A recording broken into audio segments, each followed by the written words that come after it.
Welcome back, mystery lovers. Today's case is going to keep you on the edge of your seat. The case of Katie Sepich.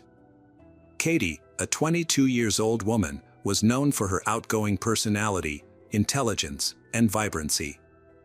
Born and raised in Carlsbad, New Mexico, she was the eldest of 3 siblings. Katie is Jean's special daughter, admired for her intelligence and charming personality that attracts everyone. Katie graduated from New Mexico State University with a business degree and had plans to start her MBA program in the fall. To support herself, she worked as a waitress at a local Mexican restaurant. During her time at the university, Katie met Joe Bischoff and they quickly formed a close bond. Over time, their friendship blossomed into romance. Katie shared her happiness with her mother, Jean, expressing her hopes of building a life with Joe. Months later, Katie's dream became a possibility when Joe proposed to her with a diamond ring. However, after Katie and Joe graduated in the summer of 2003, they faced challenges in their relationship. Katie decided to stay at the university to continue her studies, while Joe returned to his parents' home in Gallup, New Mexico, a small city about 350 miles away from Las Cruces. This distance put a difficult on their relationship. Despite this, Katie and Joe made an effort to stay in touch and meet whenever possible. On Labor Day weekend in 2003, Joe visited Las Cruces and spent time with Katie. However, their weekend together turned into a tragedy. On Saturday, August 30th, 2003, Katie had fun with Joe and their friends, going from bar to bar and eventually ending up at a local house party. After the party, Katie vanished. The following day, August 31st, 2003, Katie's mother, Jean, received a phone call. This changed her life forever.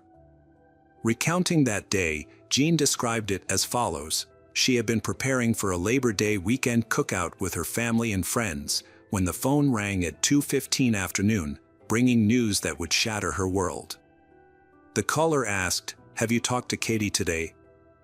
The phone call was from Katie's roommate, Veronica, who had been searching for her and had already contacted Katie's friends and local hospitals without finding any sign of her. Jean was informed by Veronica that Katie had left the party by herself the night before. Veronica and Joe had fallen asleep at the party location, assuming Katie had returned home. However, when they woke up in the morning, Katie was nowhere to be found. Her family immediately contacted the police to report her disappearance. Around the same time, a passerby discovered a half-naked woman's body near a desert landfill. Although there was no identification nearby, police officers arriving at the scene concluded that the body had likely been there for less than 24 hours. It was clear to them that the victim's death was no accident. The victim, estimated to be between 20 and 25 years old, had been stripped of clothing from the waist down. Examination of the body revealed self-defense wounds on her arms, indicating she had put up a fight and scratched her attacker. The police found skin particles under her fingernails, providing them with the perpetrator's DNA. Strangulation marks were visible on her neck, initially suggesting it as the cause of death. The investigators concluded that the young woman did not die at the remote desert landfill where her body was found, as there were no signs of a struggle near the scene. Instead, it appears her body was moved there in an attempt to delay the search. A disturbing detect on the victim's body revealed burn marks on her arms and back, suggesting that the perpetrator had tried to dispose of the body or destroy evidence by setting it on fire. The police quickly made a connection between Katie's disappearance and the discovery of a young woman's body. Katie's father was called to the morgue to identify the body. Katie's mother, Jean, said that the young woman's body was their daughter's. Jean struggled to put into words the immense pain and agony they were enduring. As if they were falling into a deep, dark abyss with no way out, leaving them with no sense of tomorrow or any remaining joy. Katie's father shared that when they lifted the sheet, revealing his daughter's bruised and disfigured face, he was deeply saddened. The residents of once peaceful Los Cruces were shaken by the horrific incident. The police were determined to find the perpetrator as soon as possible, aware that there was no guarantee the person wouldn't commit another crime. The investigation into Katie's case began with a thorough examination of her final hours. The police aimed to piece together her last moments, where she was, who she was with, what she was doing, and if she had any conflicts or enemies. Since the party was about a mile from Katie's home, investigating whether she made it back safely was a priority. To start, the investigators spoke with Veronica, Katie's roommate, and Joe. The detectives found it suspicious that these two stayed at the party while Katie left alone in the middle of the night. However, Joe was uncooperative, stating that Katie had departed, leaving her purse, phone, and keys behind. The investigation team then focused on retracing Katie's route home, going door to door to interview residents, hoping for any leads. Unfortunately, no one saw or heard anything that could help the investigation. Investigations revealed a crucial detect: Katie likely returned to her house but failed to enter it. Notably, she had left her keys behind. Upon searching the house, the investigator found Katie's shoes beside her bedroom window. It appears she attempted to enter through the window but was ambushed. Footprints in the gravel nearby supported this theory. A violent struggle ensued, but sadly, Katie's attacker overpowered her. Further investigation led the authorities to believe that the perpetrator disposed of Katie's body at a desert landfill, attempting to conceal evidence by setting it on fire. The central question remained: was the attacker a stranger or someone Katie trusted? With around 40 party attendees, there was a strong possibility the killer was an acquaintance. Could the perpetrator have been Katie's boyfriend, Joe? This led investigators to interview partygoers, unearthing a critical detail Joe did not mention. Several witnesses reported that Katie saw Joe kissing another girl, which sparked a heated argument between the couple. In her state of anger, Katie hastily left the party alone, forgetting her purse.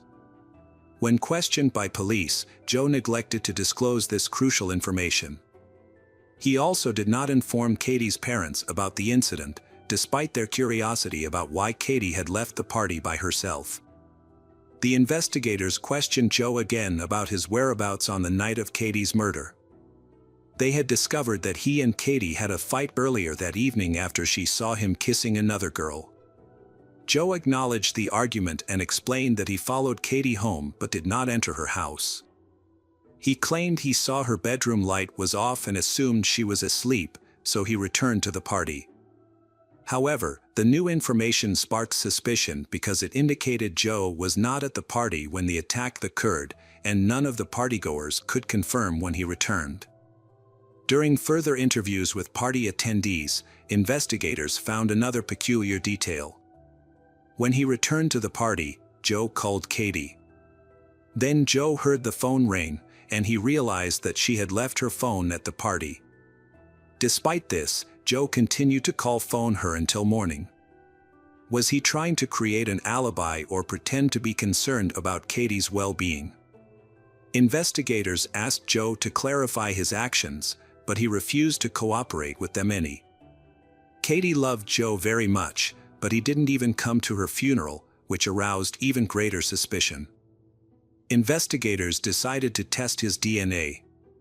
They had collected DNA evidence from Katie's body, mostly under her fingernails, where they found human skin cells. The sample's DNA all belonged to one person. The police needed to compare his DNA to the DNA found on Katie's body. But there were problems with that. Joe was out of town, and his lawyer informed the investigators that Joe refused to provide a DNA sample. The police suspected that Joe was involved in Katie's death, given his suspicious behavior. To confirm that, they needed to find a legitimate way to obtain Joe DNA. However, this took time, and in the meantime, they searched other possible explanations. They investigated similar cases to determine if Katie was the victim of a serial offender. The DNA found on her body was matched against a national database, but no matches were found.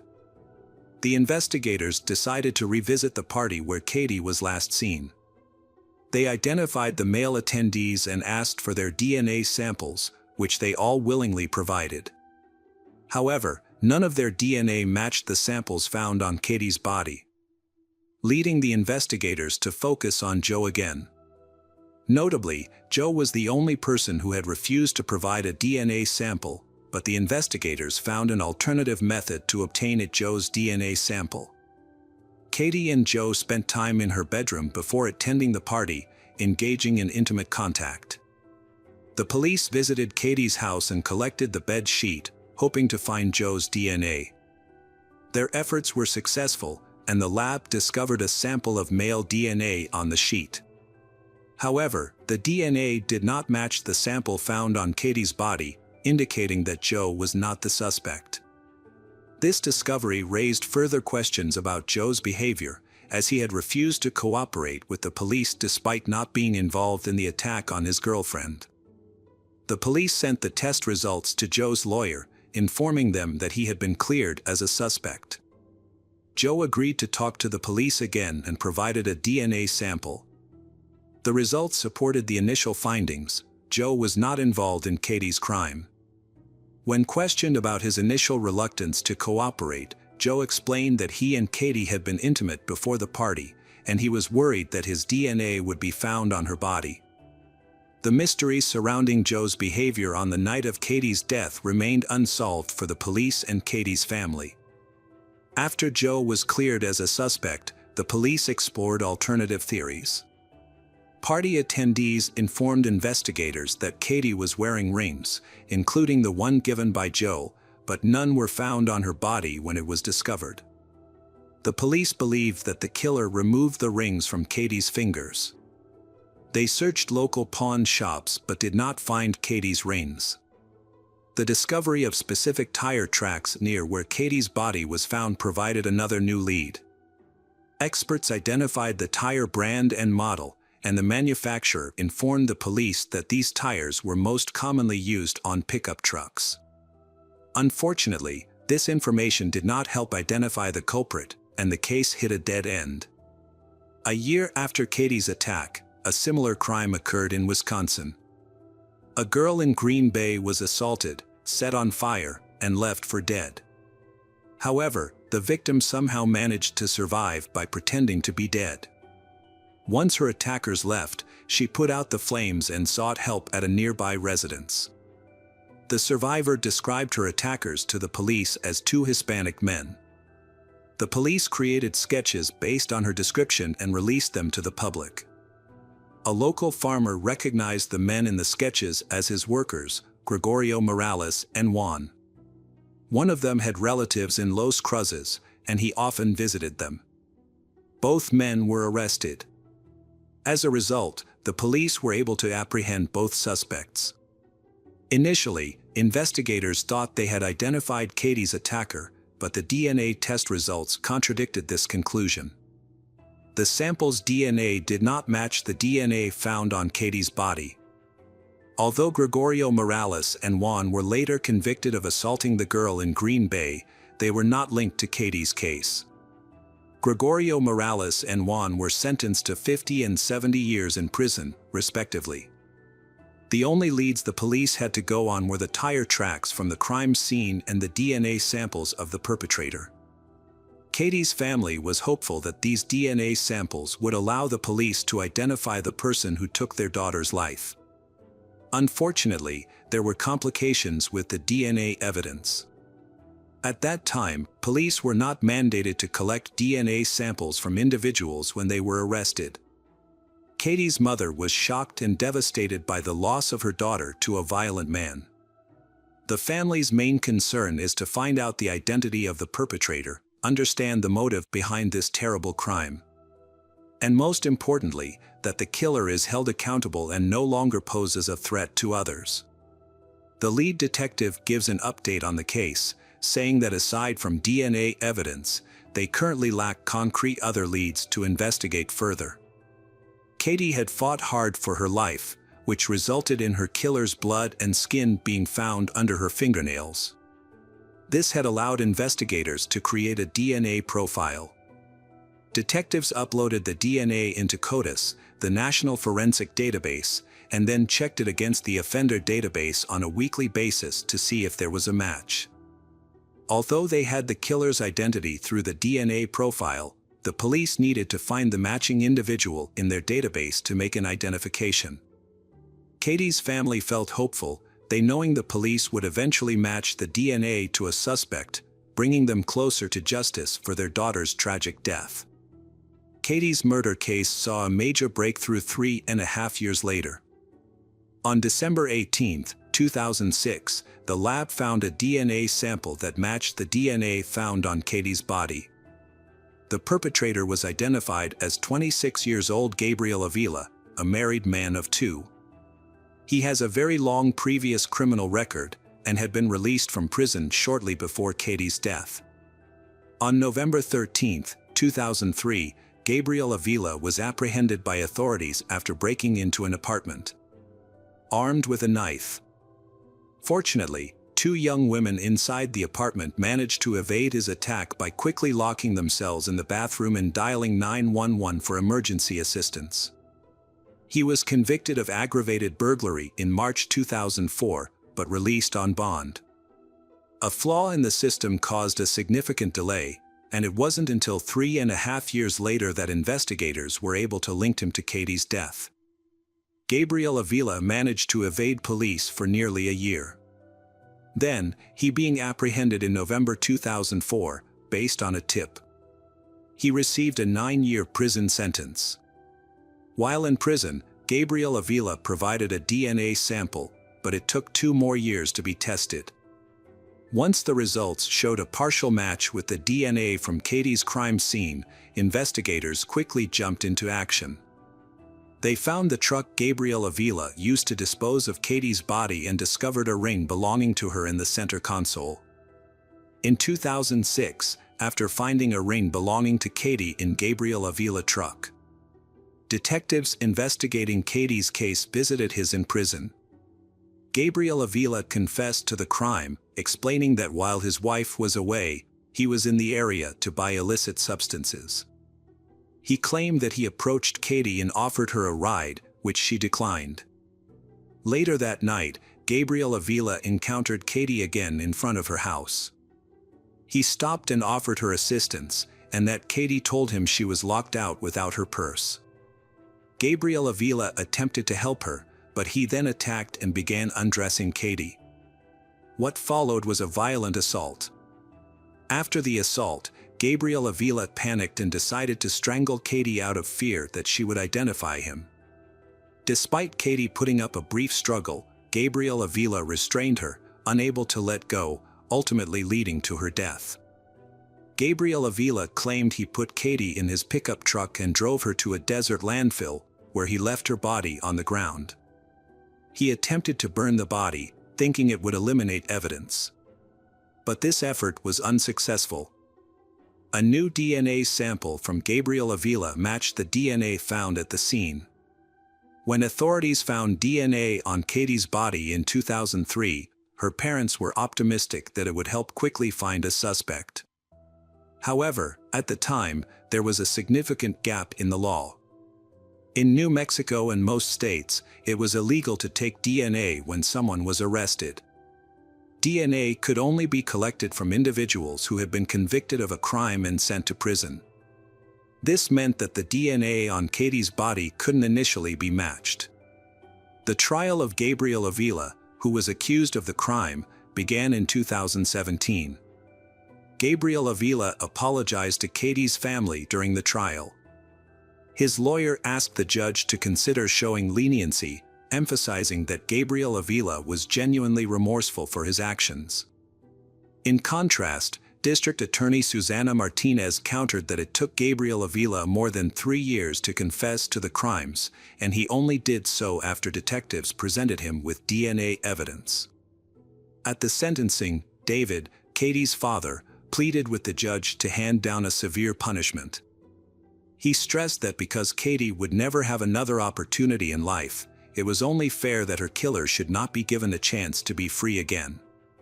In May 2007, Gabriel Avila was found guilty and sentenced to 69 years in prison. After serving 30 years, he will be eligible for parole around 2043. Hello friends, welcome to our channel. Today we're going to take a look at another horrible case with you. The case of Dorothy Stratton. Dorothy Ruth Stratton was born on February 28, 1960, in a neighborhood in Vancouver. Her parents were of Dutch descent and moved to Canada a year after she was born. The Stratton family later expanded with the birth of a son named John, and 7 years later, Dorothy had a younger sister named Louise. Her family lived a simple life. Dorothy was a good student. During her childhood, she did not dream of becoming famous or aspire to have a brilliant career. She only wanted to have the basic things that her poor family could not provide. In 1977, Dorothy started working at a fast food restaurant called Dairy Queen while she was still in high school. At that time, she was 17 years old, with blonde hair, a charming face, and a tall figure that attracted a lot of attention. Not only young boys but also older, wealthy men were drawn to her beauty. One evening before the diner closed, Paul Snyder, a charming young man, walked into Dorothy's workplace. Paul was quickly attracted to the young and attractive Dorothy. After ordering and paying, Paul handed her a large bill. When Dorothy said she couldn't give him the change, Paul laughed and offered her the money on the condition that she go on a date with him immediately. Dorothy agreed. Paul Snyder, 26, was a prominent figure in Vancouver. He managed and scouted models for clubs. He had many friends and connections across Canada. When Paul saw Dorothy, 17, with her blonde hair and charming smile, he immediately recognized her great potential. Paul asked Dorothy out on a date to a fancy restaurant and gave her a red evening gown. She later wore the dress to her high school prom. Paul and Dorothy began their relationship. Although Paul was 9 years older than she was, her parents did not object to their relationship. A few months into their relationship, Paul persuaded Dorothy to participate in a daring photo shoot. She was initially uncomfortable, but Paul convinced her that she had the potential to become a successful model and earn a considerable income. Dorothy eventually agreed to Paul's proposal. Paul found a studio and hired a professional photographer to take pictures of Dorothy. After completing the photo shoot, he sent the photos to the famous Playboy magazine. Dorothy's photos made a strong impression. A Playboy editor invited her to Los Angeles. However, Paul knew that Dorothy's parents would not approve of her working for such a provocative magazine. So he forged Dorothy's mother's signature, claiming that Dorothy's mother had given her permission to sign a contract with the magazine. In the summer of 1979, Paul and Dorothy went to Hollywood. By August, Dorothy had become Playboy's Playmate of the Month and began working as a bunny at the Playboy Club. However, she felt pressured by the attention and was not used to her new role. She also found it unsettling that wealthy men were infatuated with her and spent time with her. Paul Snyder was always by Dorothy's side, always willing to help her. He was in charge of taking care of every aspect of Dorothy's life, from organizing her schedule to signing contracts. However, she also felt completely controlled by Paul. To strengthen their relationship, Paul proposed marriage, and Dorothy finally agreed after some consideration. The reason she accepted the proposal was that she felt she owed him after all that Paul had done for her. In Dorothy's eyes, if it weren't for Paul, she might still be a waitress living off tips. She always felt that if she had never met him, her life would have been boring, working at the diner. However, Dorothy's family had doubts about this decision as they thought that Paul was using Dorothy for profit. Therefore, they warned her against marrying him. In 1979, the same year that Paul proposed, they held a minimalist wedding in Las Vegas. After the simple wedding in 1979, Paul and Dorothy continued to pursue their careers diligently. Dorothy also started filming, where she received recognition from directors not only for her beauty and charm but also for her real acting ability. As Dorothy's fame and fortune grew, she used her earnings to buy a spacious home in Los Angeles, where she lived with her husband. Paul Snider was pleased with his wife's accomplishments, boasting to friends that Dorothy's growing fame was a shared success. As Dorothy's manager, Paul was always present at her photo shoots and events, overseeing their finances and assets. He also closely monitored her diet, clothing choices, and alcohol consumption at social gatherings, occasionally giving her guidance on which influential people to associate with to advance her career. There was much speculation that Dorothy had an affair with Hugh Hefner, the editor-in-chief of Playboy magazine. However, Hugh denied these claims, insisting that Dorothy was not a woman of loose morals. Over time, Dorothy began to realize that her husband Paul was controlling her life too much. Dorothy appointed a new professional manager and began to exclude her husband from photo shoots, inventing various excuses. The distance between the couple grew, and sensing this, Paul's mental state deteriorated. He became jealously protective of his wife, even hiring a private investigator to monitor her actions. However, no evidence of guilt was ever produced. Paul began to impose restrictions on his wife's clothing, not allowing her to wear provocative clothes and preventing men who did not benefit the family financially from admiring her. He incited conflicts and, in moments of anger, even resorted to physical violence. Dorothy found herself unable to tolerate her husband's aggressive outbursts and increasingly sought to distance herself from him. Friends and colleagues observed growing troubles in Paul and Dorothy's marriage. Playboy staff frequently advised her to end her relationship with her husband. While Dorothy was busy with photo shoots, Paul lived in their home, using his wife's earnings and indulging in idleness. One day, he discovered that Dorothy had set up a company in her name and was actively investing in it. The move, advised by her manager, was strategically arranged so that, in the event of a divorce, Paul Snider would have no claim to the money. Paul's behavior escalated into more scandal as he sought his influence over his wife diminish. As Dorothy rarely returned home, Paul began to realize that his control over what he considered his golden ticket was slipping away from him. In the spring of 1980, at a gathering at the Playboy Mansion, 20-year-old Dorothy met 40-year-old film director Peter Bogdanovich, a close associate of Hugh Hefner. Peter was charmed by Dorothy and invited her to star in his upcoming comedy.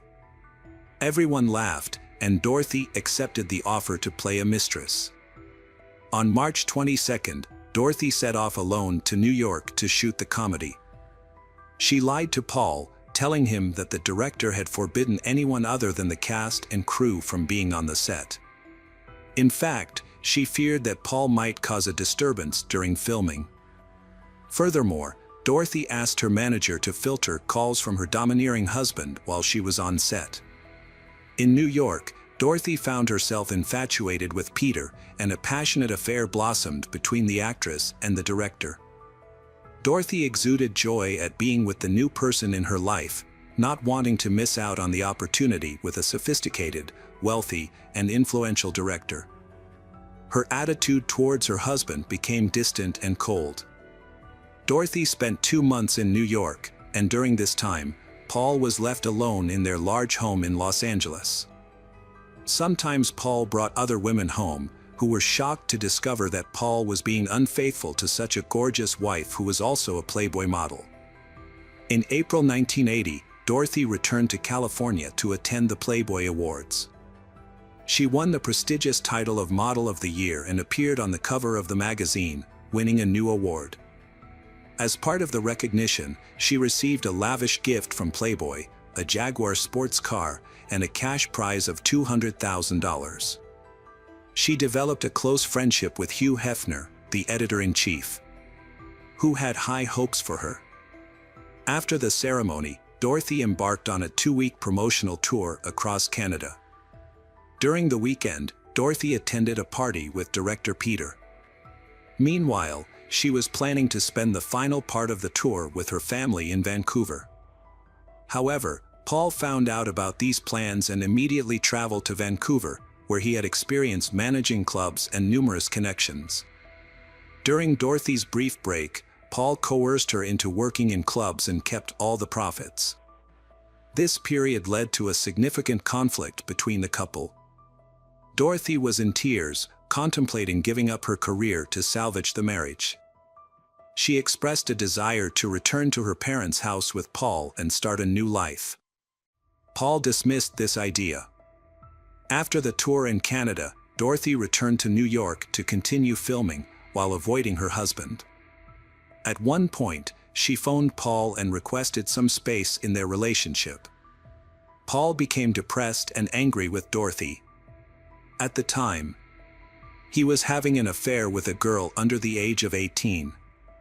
The girl looked like a model, and Paul wanted to transform her into the next Playboy bunny. However, he soon realized that his young lover could never surpass his wife. In June 1980, on their first wedding anniversary, Paul received a heart-wrenching letter from Dorothy, in which she expressed her desire for a divorce and her intention to stop supporting him financially. This convinced Paul that his fears of Dorothy's infidelity were justified, especially as he suspected she was involved with director Peter Bogdanovich. To gather evidence of his wife's infidelity, Paul hired a private investigator. On one occasion, he called Dorothy's manager and threatened to cause trouble or even do something more serious. The manager advised Dorothy to hire bodyguards and be cautious around Paul. However, Dorothy ignored this advice. Without a green card and lacking permanent residence in the United States, Paul struggled with employment and finances. Facing the risk of running out of money, he withdrew all the funds from his and Dorothy's joint bank account. Consequently, he also sold Dorothy's valuable assets, including collectibles, jewelry, and the Jaguar sports car that Playboy had given her, all at low prices and only for cash. Furthermore, he began renting out rooms in their large house to friends, partly due to depression and loneliness. Gradually, Paul began contemplating a return to his native Canada. In mid-July, filming for the movie in which Dorothy was starring was completed. After that, Dorothy and director Peter Bogdanovich went on a 10-day vacation to England. Upon returning to Los Angeles on July 30th, Dorothy decided to move into the director's mansion in the affluent neighborhood of Bel Air. Meanwhile, Dorothy's ex-husband Paul was plotting his revenge. On the afternoon of July 31st, he borrowed a gun and went to Peter Bogdanovich's house at night. He hid near the gates of the mansion, determined to shoot anyone who came near.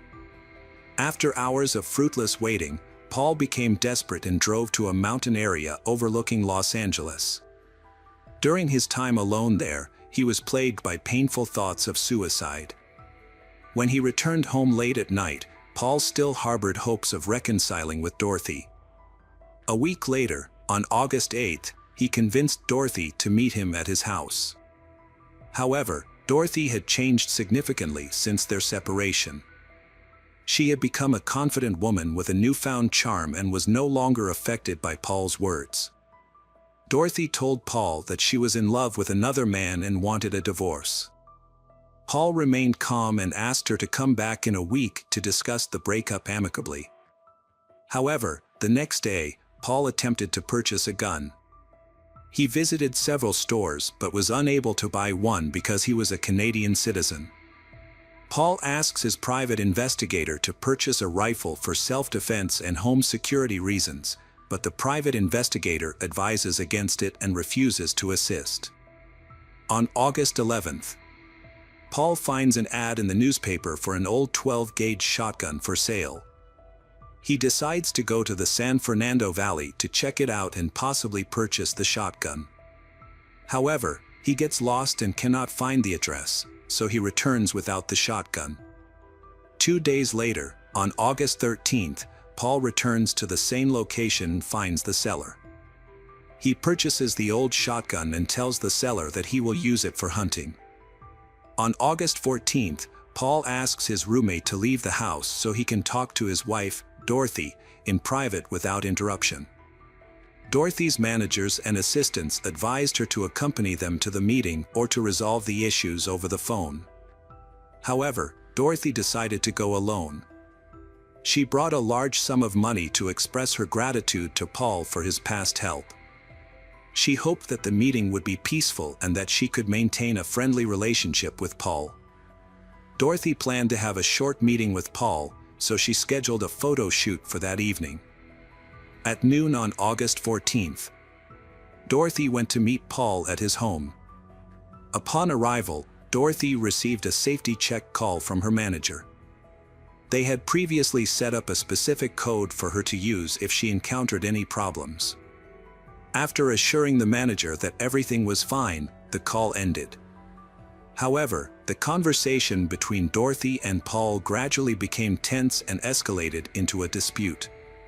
In a sudden fit of rage, Paul pulled out a gun and shot Dorothy in the face.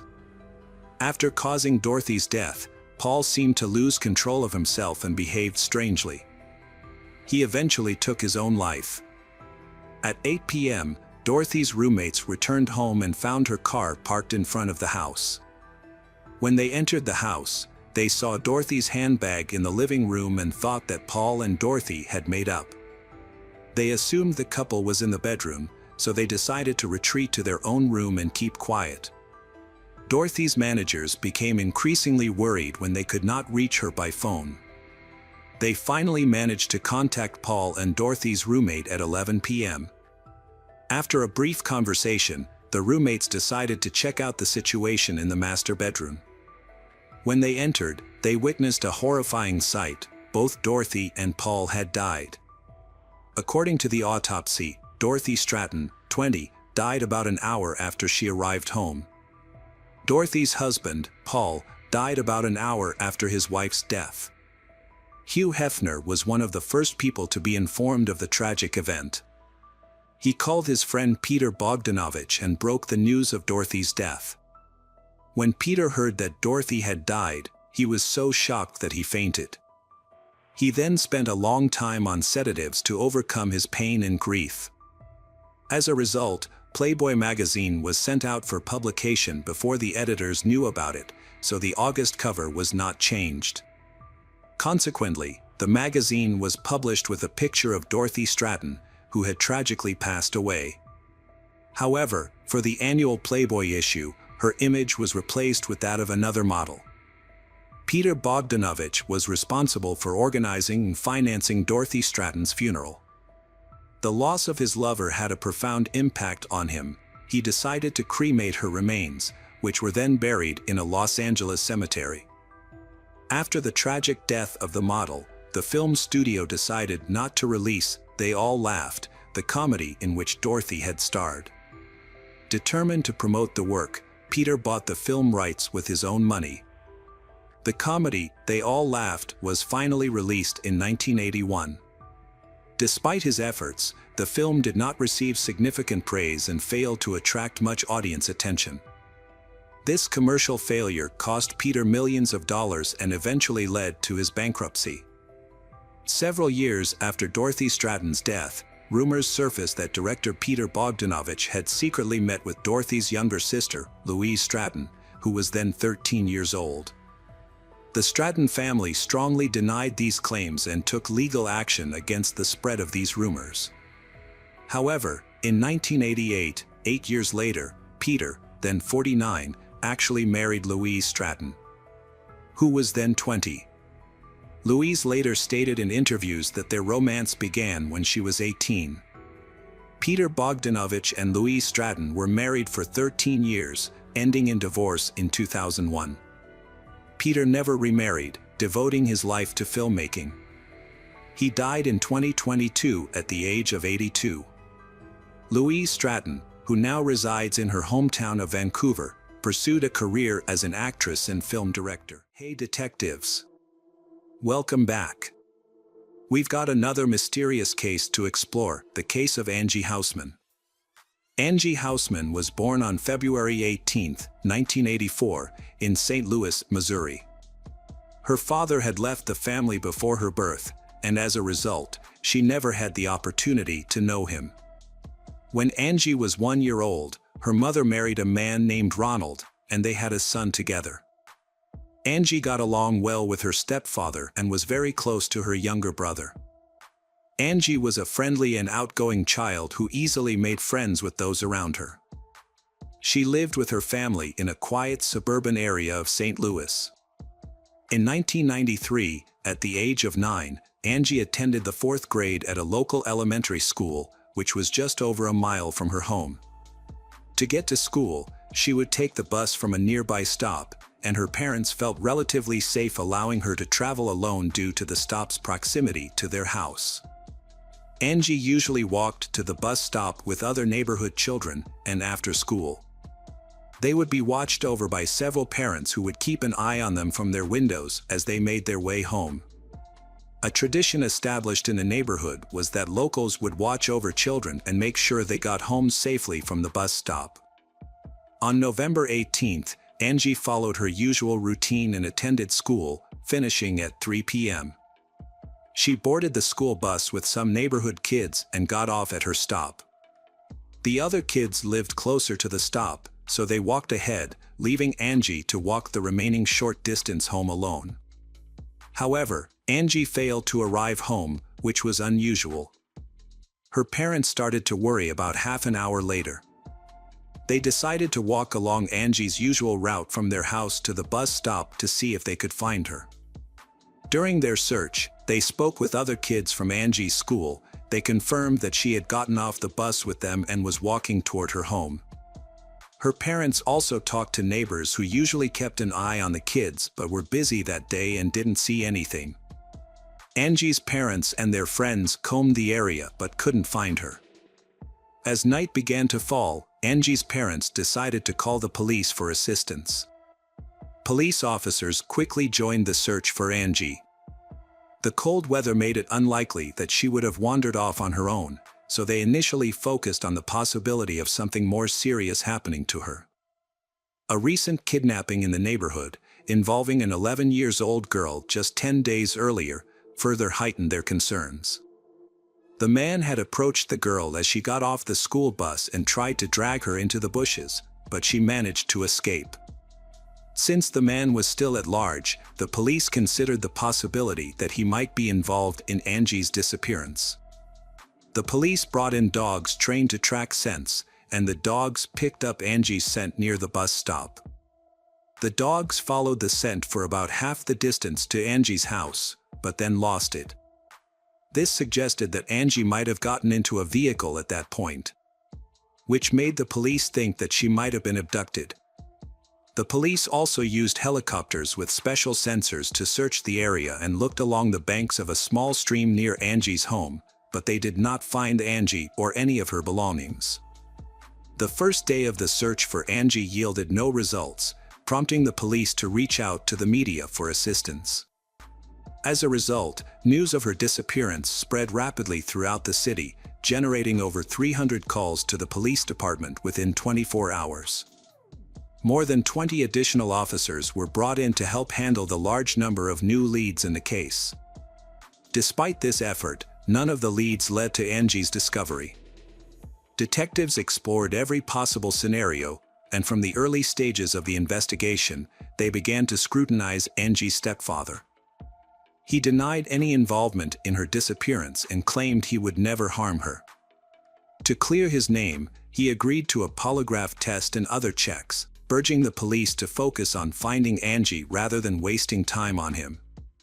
The investigation also led to the discovery of Angie's biological father, who had never had any direct contact with his daughter. However, her mother reported that he had been seen driving past their house on multiple occasions, watching Angie play outside. Although this behavior raised suspicions among detectives, the man had a solid alibi that checked out. On the third day of Angie's disappearance, the FBI stepped in to assist the police department, which then allocated even more officers to the case. Everyone realized that something awful must have occurred to Angie, as it was unlikely she could have survived on her own in the freezing weather. A new lead emerged. Someone reported a suspicious man driving a blue sedan slowly through Angie's neighborhood. The description of this man matched the one given by a girl who had narrowly escaped an abduction attempt just 10 days before Angie vanished. The police created a composite sketch of the suspect and featured it in the news. Volunteers distributed thousands of flyers with the sketch. But the man's identity remained a mystery. As the case gained national attention, it was covered on television, attracting even more leads. The police carefully examined each new lead, but none of them led to Angie's discovery. The case also drew in psychics. They began calling Angie's home to share their alleged visions.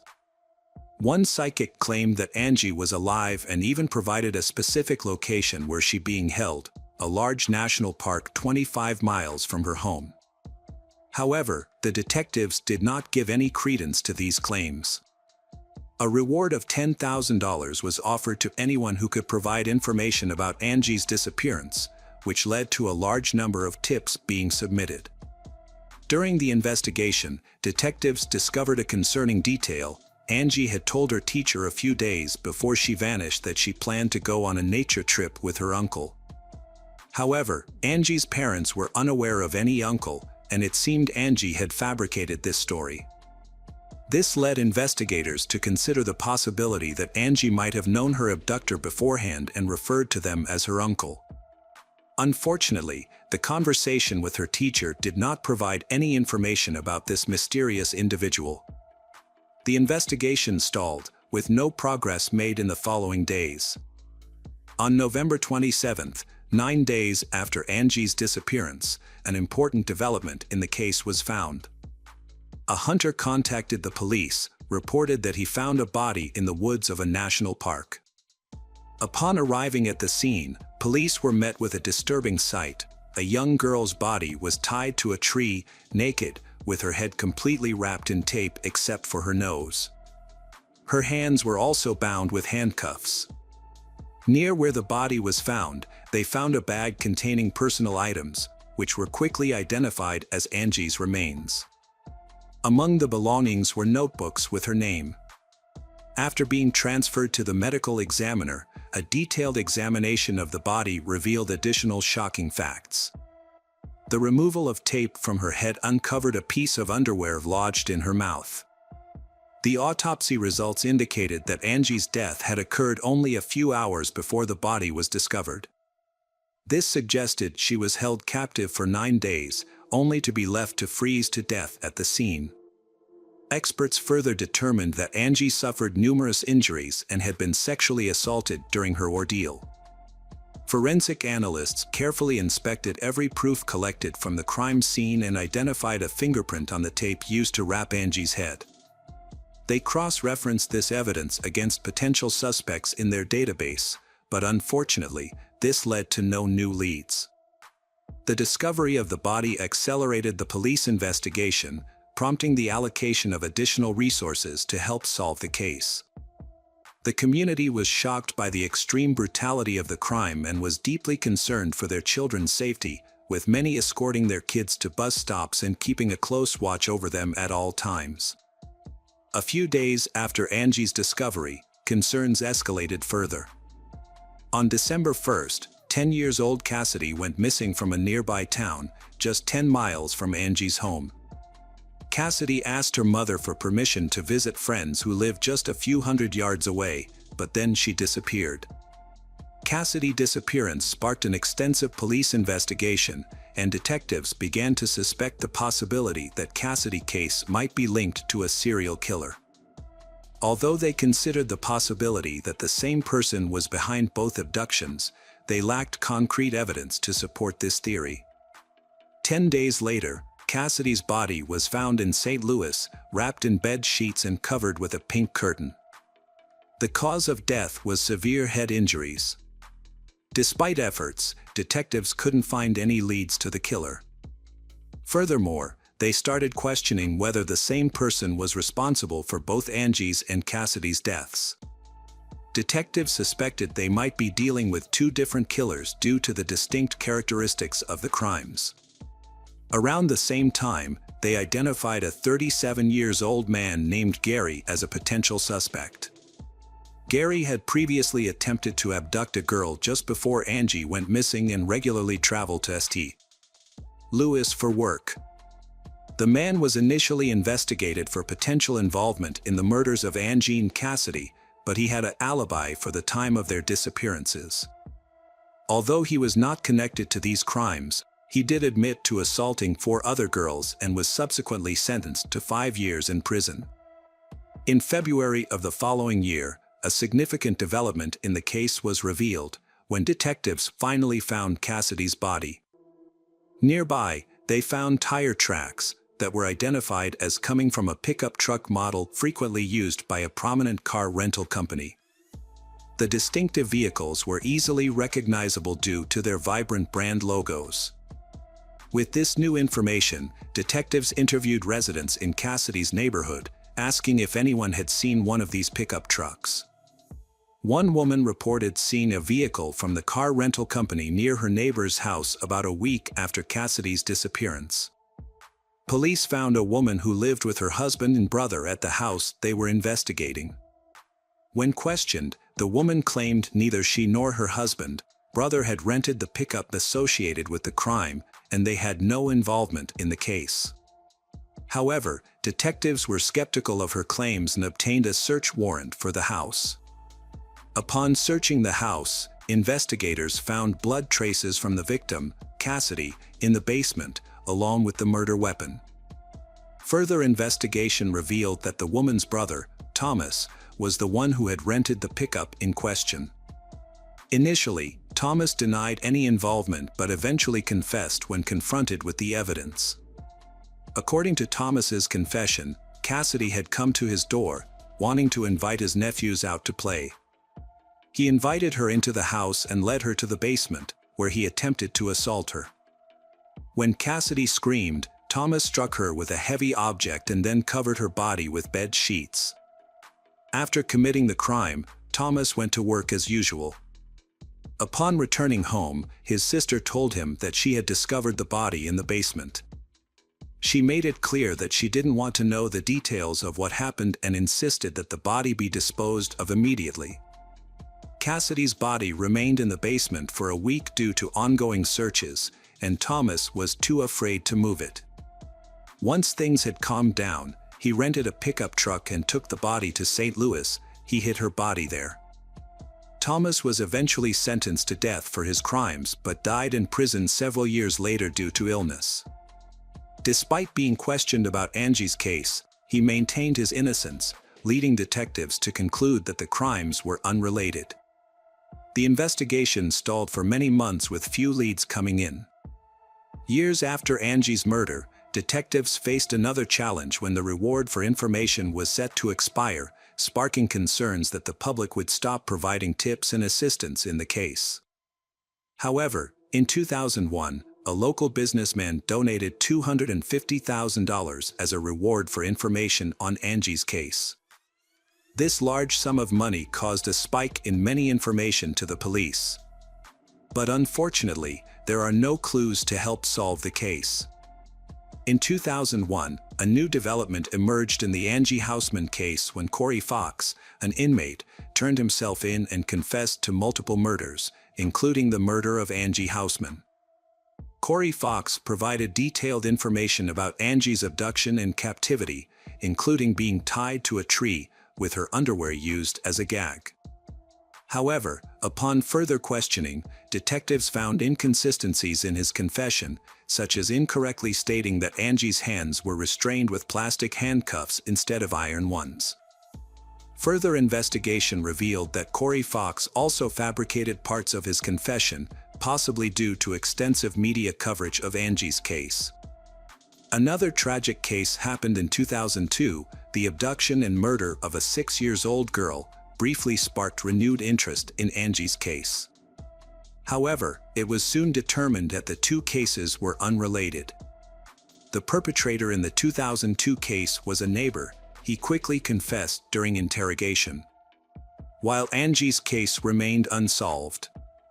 Several years after Angie's murder, detectives reopened the case in 2007.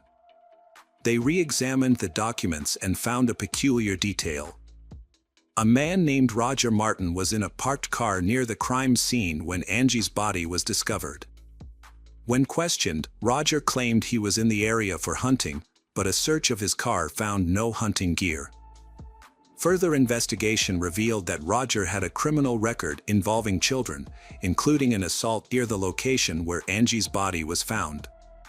These crimes occurred before Angie's death, but the police had not thoroughly investigated Roger at the time. The new detective team called Roger in for questioning. He denied any involvement in Angie's murder, claiming he was in the area by chance. Roger stated that he was still at work when Angie's body was left at the crime scene. The investigation stalled after a 9-hour interrogation of Roger failed to yield results. Although his fingerprints were taken and compared to those on the tape from Angie's head, no match was found, leading to his release due to insufficient evidence. The case remained stagnant until 2018 when the St. Louis Police Department established a dedicated task force to re-examine the evidence using advanced technology. The team focused on 3 crucial pieces of evidence: the handcuffs, the tape from Angie's head, and the underwear used to silence her. Despite previous failed attempts to find the perpetrator's DNA on these items, the detectives were determined to try again. They began by re-examining the handcuffs but encountered difficulties due to the presence of Angie's blood. They then turned their attention to the tape from Angie's head but discovered it had deteriorated over time, meaningless their efforts. The investigators examined the underwear as a last resort, despite low expectations due to it being in Angie's mouth for several hours, which could have erased any foreign DNA. Using advanced technology, they thoroughly inspected every inch of the underwear and eventually found a tiny sample of unfamiliar DNA, sufficient for analysis. The DNA was confirmed to belong to a male and was immediately uploaded to the FBI database. In cases like this, it's common for the DNA not to match anyone in the database, requiring further efforts to identify the person. However, in this instance, the detectives got lucky. As soon as the DNA sample was uploaded, they received a match. The DNA belonged to 58-year-old Earl Cox, who had been in prison since 2003. Cox was not on police radar in connection with Angie's case, but he had a significant criminal record. His first stint in prison was in 1982, during his military service in Germany, where he worked as a part-time babysitter. However, his babysitting job ended when 4 girls accused him of sexual assault. Cox initially received an 8-year prison sentence in the United States but was released after serving only 3 years. Following his release, he relocated to St. Louis. However, his freedom was short-lived as he was arrested again 4 years later when 2 7-year-old girls accused him of sexual assault. Although the charges were eventually dropped due to lack of evidence, but he violated his parole, resulting in an additional year in prison. After his release in 1992, Cox moved to St. Louis to live with his relatives. The following year, he allegedly abducted and murdered Angie.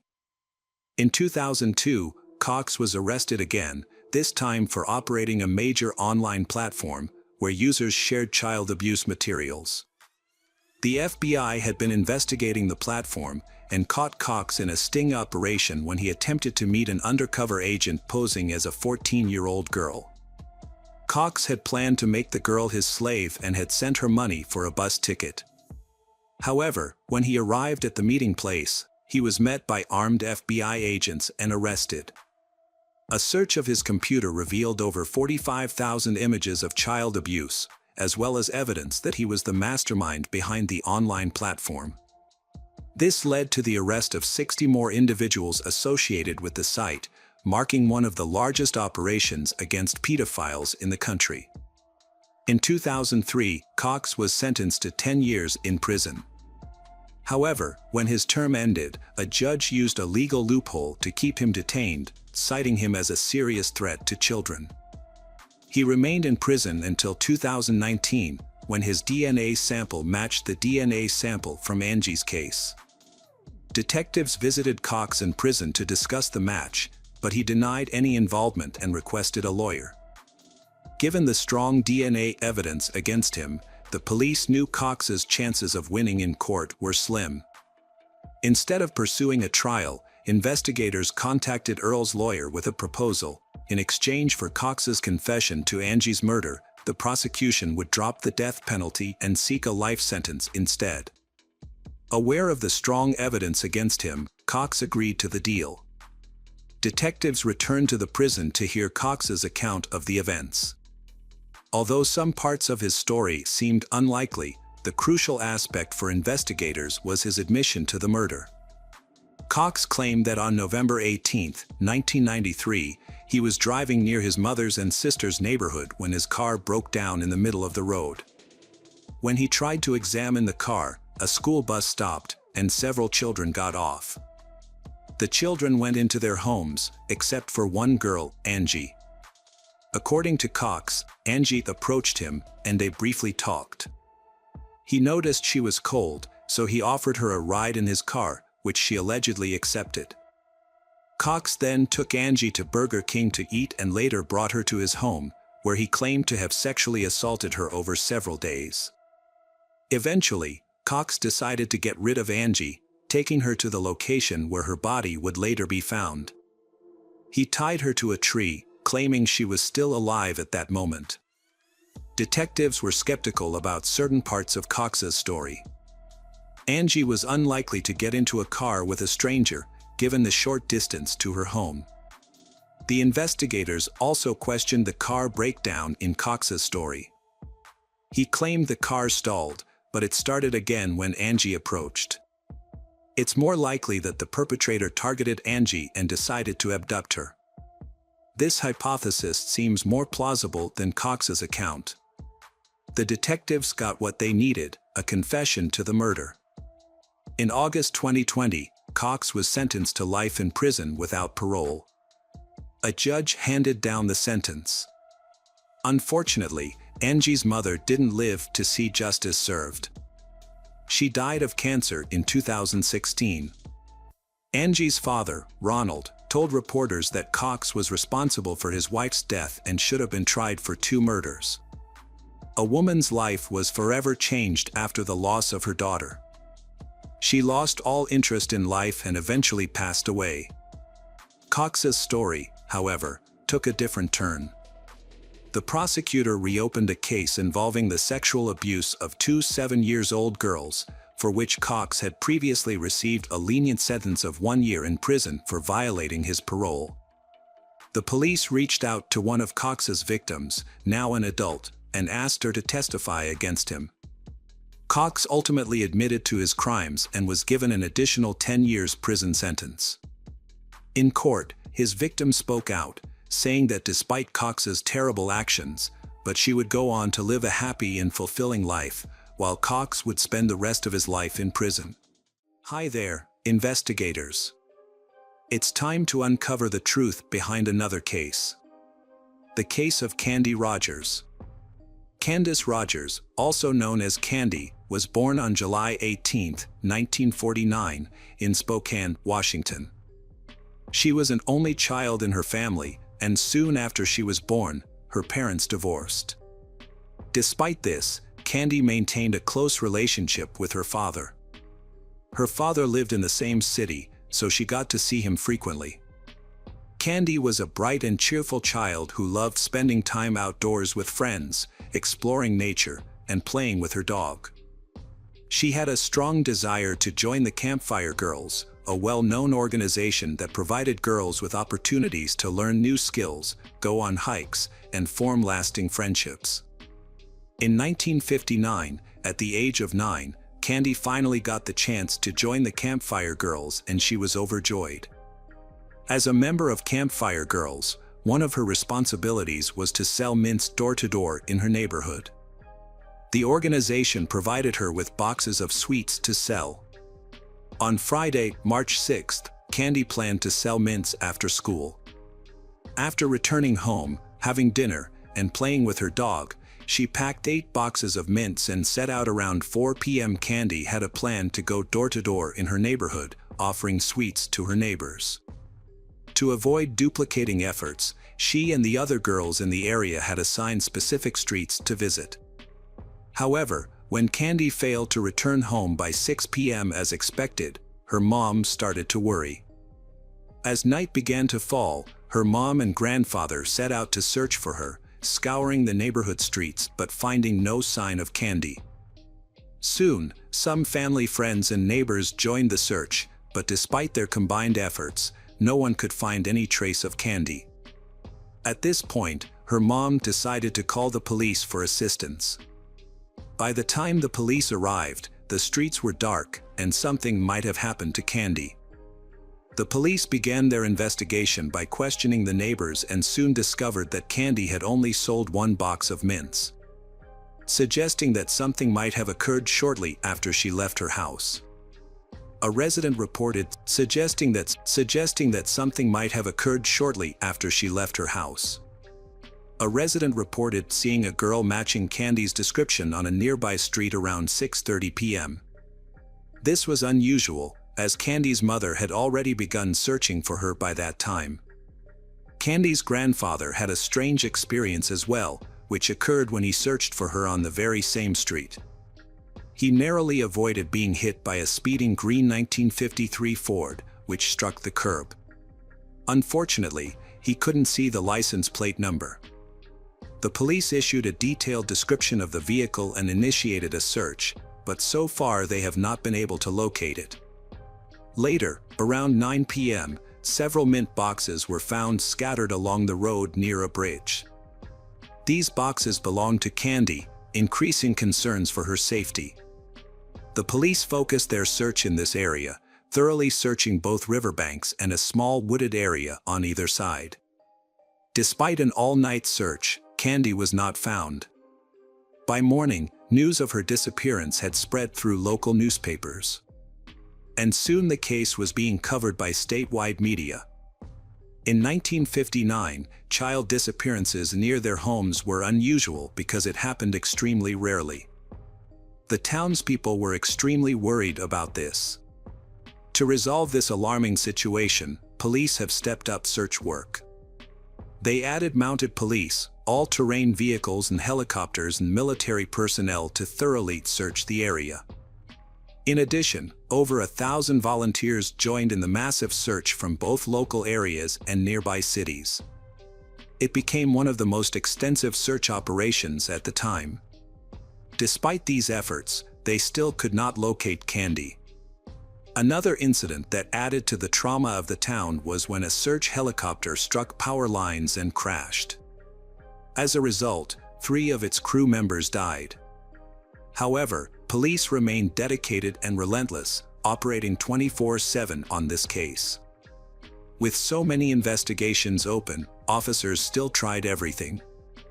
Throughout the case, nearly 750 initial leads turned up. Officers closely inspected every detail. Regrettably, these investigative trails did not help discover any definitive proof about Candy's. 2 weeks after Candy's disappearance, 2 military personnel from a local base went on a hunting trip in the woods west of Spokane. They stumbled upon children's shoes on the ground, which immediately reminded them of Candy's case. Since many military members had been involved in the search, they were familiar with the details of her disappearance. The military personnel reported their discovery to the police, who then showed the shoes to Candy's grandfather for identification. He confirmed that the shoes belonged to his granddaughter. The police quickly launched a search operation in the woods. Within minutes, an officer spotted a foot protruding from the bushes and discovered Candy's body. She was found lying in the underbrush, covered with pine branches. A medical examination revealed the cause of death was strangulation, also found marks on Candy's hands and feet, indicating that she had been bound. Although no ropes were found near the body. Furthermore, the medical experts concluded that Candy had been sexually abused. During the investigation, the police found a green car seat cover near the crime scene. Additionally, a small purple stain was discovered on Candy's clothing, which smelled like grape-flavored chewing gum. However, the police were unable to establish any connection between the stain and the crime. The police searched for any possible clues to find the killer. They examined incoming tips and investigated hundreds of individuals, including neighbors, suspicious characters, and previously convicted criminals. Their attention eventually turned to a 50-year-old man named Alfred Braves. Alfred became a suspect due to unusual circumstances. He took his own life on the same day Candy's body was discovered, in his car, near where the mint boxes were found. He also lived close to Candy's home. When police found Alfred's body, they discovered a rope and woman's hair pins in his car. After searching Alfred's house, police found numerous newspapers about sexual crimes against women and girls. They also learned that several women had accused him of harassment, and his wife suspected him of Candy's murder. However, investigators were unable to find any evidence directly linking Alfred to Candy's murder. Despite their reluctance, detectives had to eliminate him from the suspect list, as they did not have enough evidence to prove his guilt. As a result, they began investigating other suspects. Several months after the murder, the police had compiled an extensive list of suspects, but despite their diligent efforts, the investigation has made no new progress. Later, the investigators turned their attention to a new suspect, a serial killer named Hugh Morse. Hugh was arrested in 1961 for a string of crimes, and two factors made him a person of interest in Candy's case. Firstly, he was known for constantly chewing grape-flavored gum, which was similar to a substance found on Candy's clothing. Additionally, Hugh had killed two women in Spokane just a few months after Candy's death. Hugh's history of violence was also a concern. His first arrest was for assaulting a woman, but he received no serious consequences, merely being discharged from the army, where he was serving at the time. Hugh committed a string of robberies in Los Angeles, but only served 6 months in jail. After his release, he lured two 8-year-old girls to a secluded area with the promise of ice cream and then sexually assaulted them. Despite being arrested again, he managed to avoid prison time. A medical commission evaluated him and deemed him a sexual psychopath, leading to his placement in a mental health facility.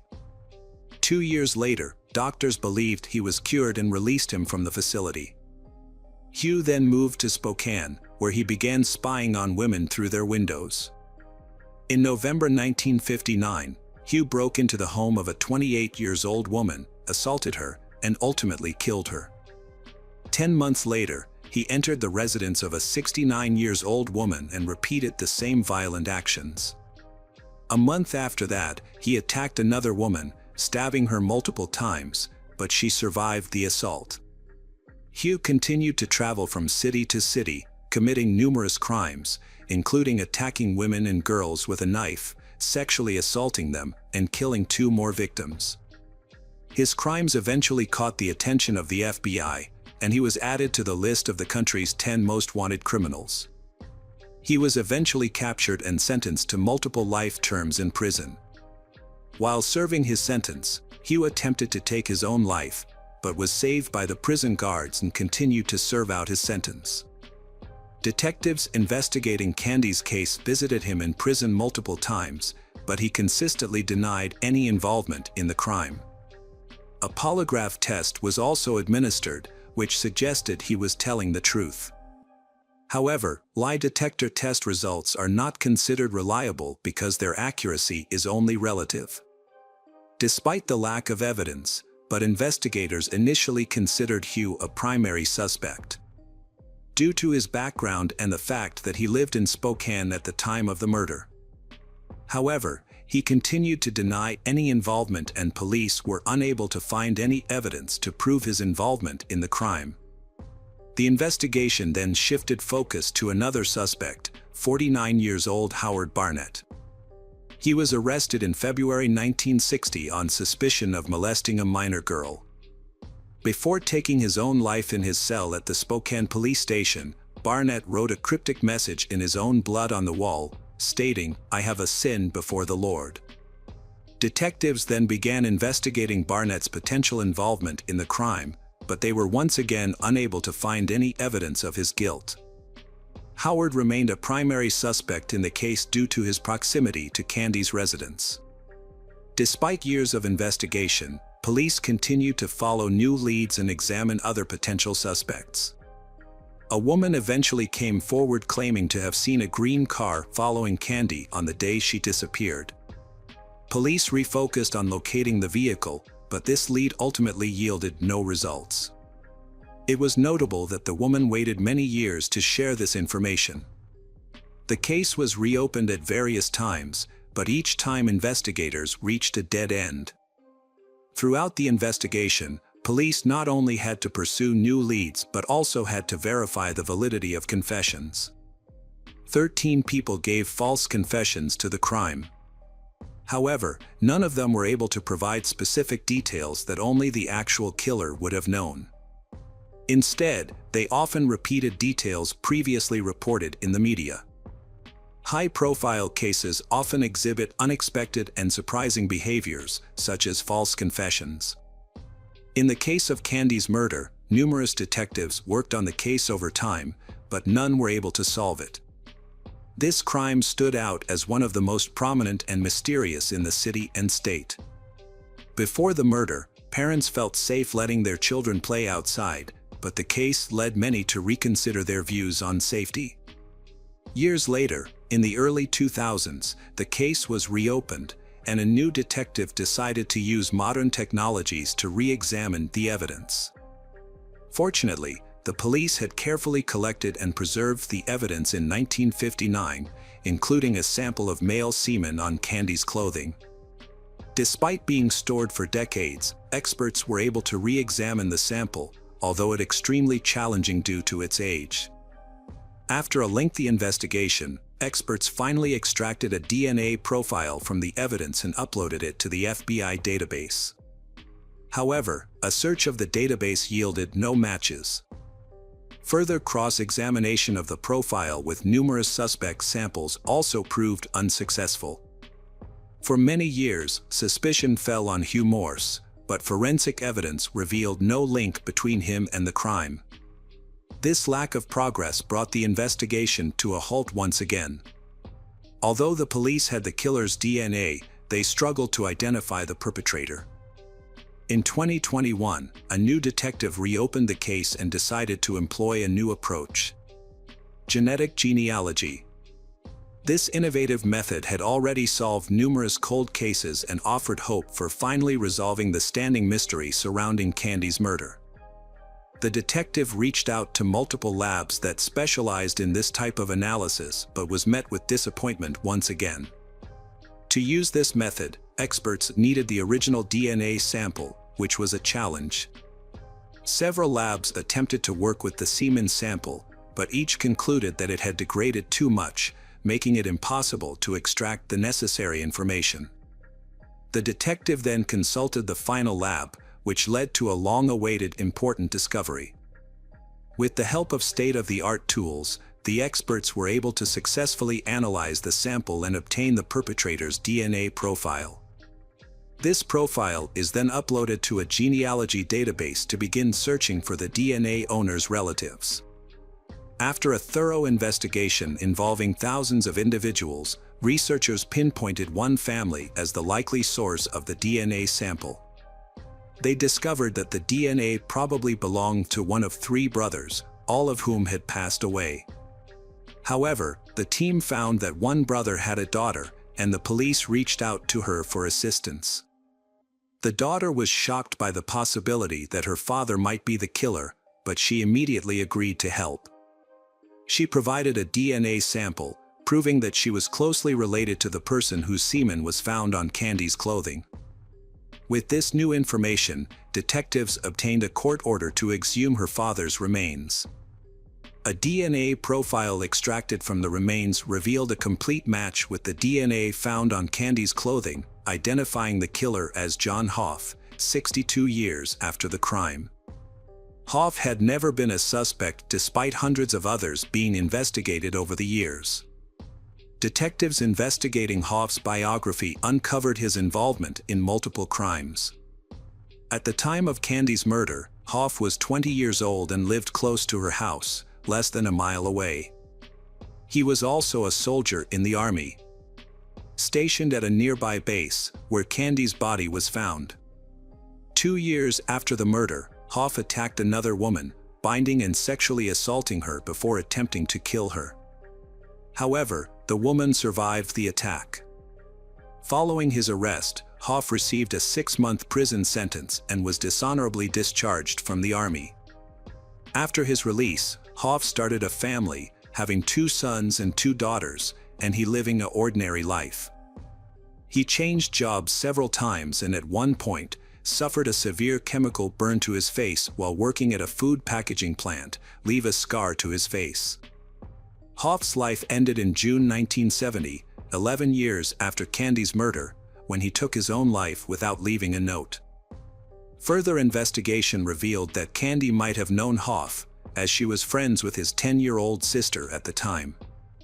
Years later, Hoff's sister told detectives that she had cried in Hoff's arms after Candy's murder, unaware that he was the one responsible for Candy's death.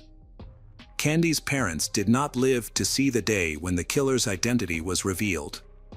Her mother passed away in 2006, and her father had taken his own life in 1963, 4 years after the tragedy. The reason behind his death remains a mystery. There is speculation that he was unable to cope with the loss of his daughter. Despite this, the case was eventually solved, marking one of the longest investigations in history, spanning over 62 years and involving multiple detectives across different generations. At the press conference, where the killer's name was announced, only one officer who had worked on the case in 1959 was present. He expressed gratitude for having lived long enough to learn the truth. Hoff's daughter initially struggled to accept that her father had committed such a horrific crime. However, she eventually came to terms with the fact, referring to her father as a monster who took an innocent life. She expressed regret that he was not held accountable during his lifetime. A chilling coincidence is that Hoff took his own life when his daughter was 9 years old, the same age as Candy was when she was killed. Hi everyone, thanks for returning. Let's unravel another perplexing mystery. The case of Gretchen Harrington. Gretchen Harrington was born on June 13, 1967, in Pennsylvania. She was the youngest of 3 sisters, and her family moved to the small town of Brawl shortly after her birth. Gretchen's father, a pastor, took a job at the local church, and Gretchen quickly grew to love the town. She spent much of her free time outdoors with her sisters and friends. Brawl was a safe community where parents felt comfortable letting their children play outside until dark. As a member of a devoutly religious family, Gretchen spent much time at her father's church and excelled in Sunday school, always getting top grades. On August 15, 1975, Gretchen's family was eagerly awaiting the return of her mother and newborn sister from the hospital. Gretchen wanted to be home to greet them, but her father encouraged her to attend Sunday school to keep up her grades. Gretchen reluctantly agreed to go to church and set off with her Bible. Her older sisters, who usually walked with her, stayed home that morning. However, Gretchen wasn't worried about the short 8-minute walk to church. Sunday school is divided into 2 sessions. The first session takes place at Trinity Church and lasts an hour and a half.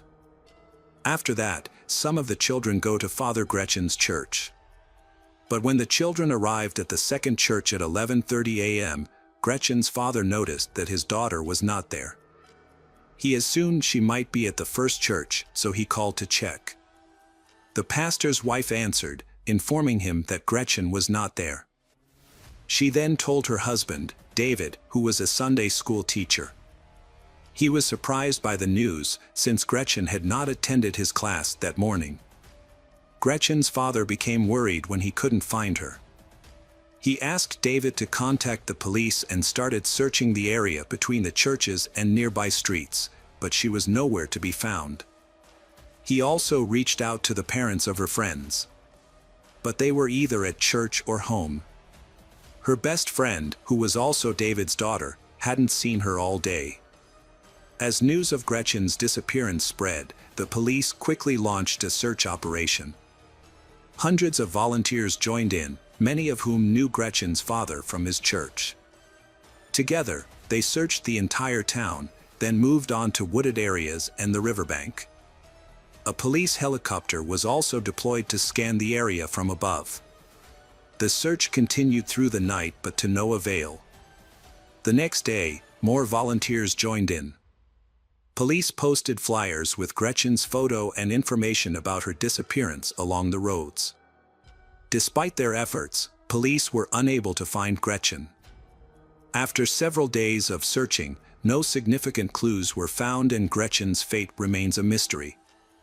The town is known for its safe environment, where children are often allowed to play outside freely without adult supervision from a young age. However, this sense of security is no longer there when Gretchen goes missing. Some people thought she might have run away from home, while others believed she had gone swimming in the river and drowned. However, the most alarming theory was that she had been abducted by someone. As a result, parents became extremely cautious and stopped letting their children go out alone. Police interviewed bystanders. They gathered some clues.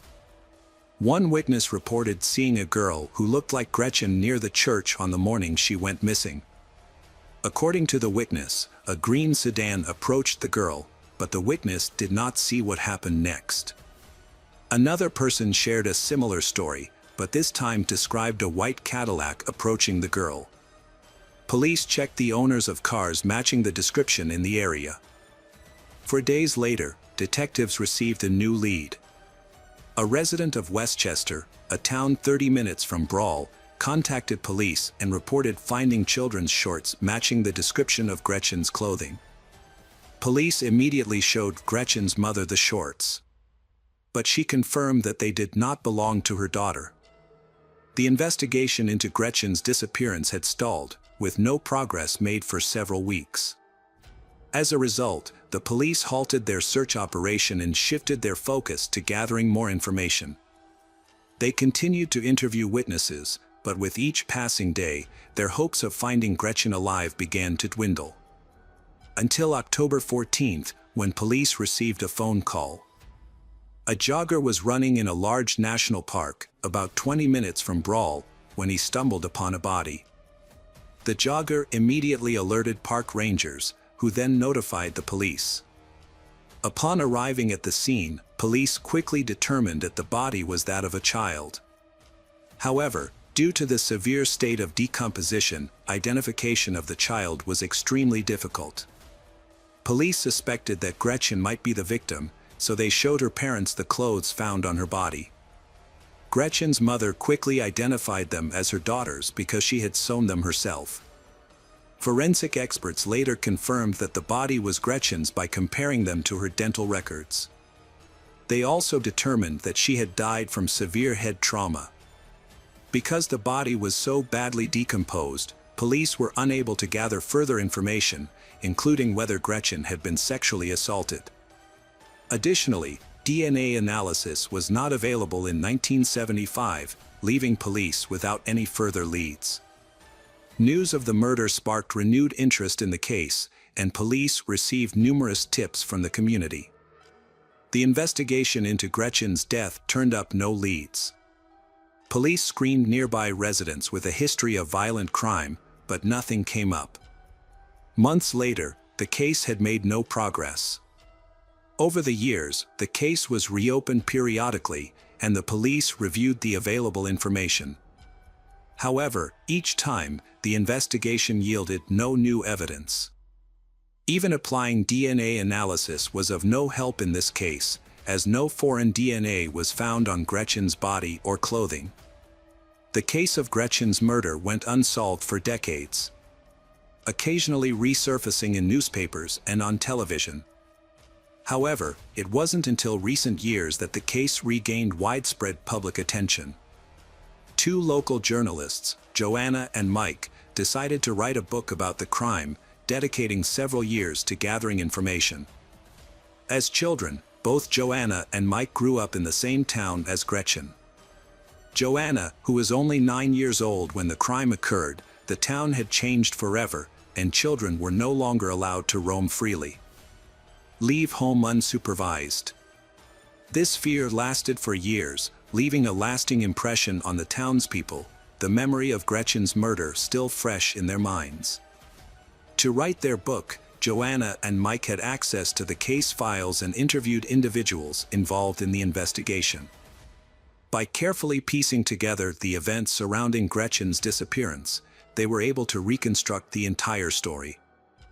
The book, released in 2022, brought attention to Gretchen's case. Months later, a woman contacted police about Gretchen. The woman said she was 10 years old at the time of the murder and lived in Havertone, near Gretchen's home. She was friends with Gretchen and her sisters, as well as many other kids in the area. She often slept over at friends' houses, and one night, while she was at her sister's house, she woke up in the middle of the night feeling someone touching her. When she opened her eyes, she saw their father standing in front of her, who quickly left. The next day, she stayed another night. Her friend's dad continued to come into her bedroom and started touching her. The next morning, she finally told one of her sisters about what happened to her. She was surprised that it happened quite often with her friends. When the woman returned home, she shared her entire story with her parents. However, instead of going to the authorities, they banned her from ever going to her friend's house again. This was just a week before Gretchen went missing.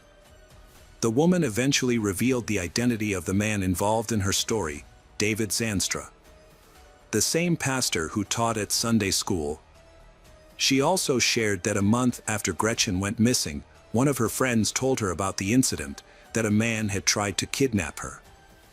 The girl refused to get into his car and later confided to her friends that the real culprit was David Zanstra. The woman provided her personal diary as evidence of the information provided. In her diary entry on September 15, 1975, she documented her friend's request to keep the encounter secret due to fears of potential harm from David Zanstra. Upon receiving this new information, the police immediately reopened the investigation into Gretchen's disappearance. While reviewing the case files, detectives discovered several suspicious factors that indirectly implicated David Zanstra. It was David Zanstra who reported Gretchen missing to the police, providing investigators with a detailed description of her clothing: dark blue zip-up shorts with front buttons and pockets without zippers or buttons, and a white shirt with braided hair. However, he mentioned that he had not seen Gretchen that day, raising questions about how he knew what she was wearing.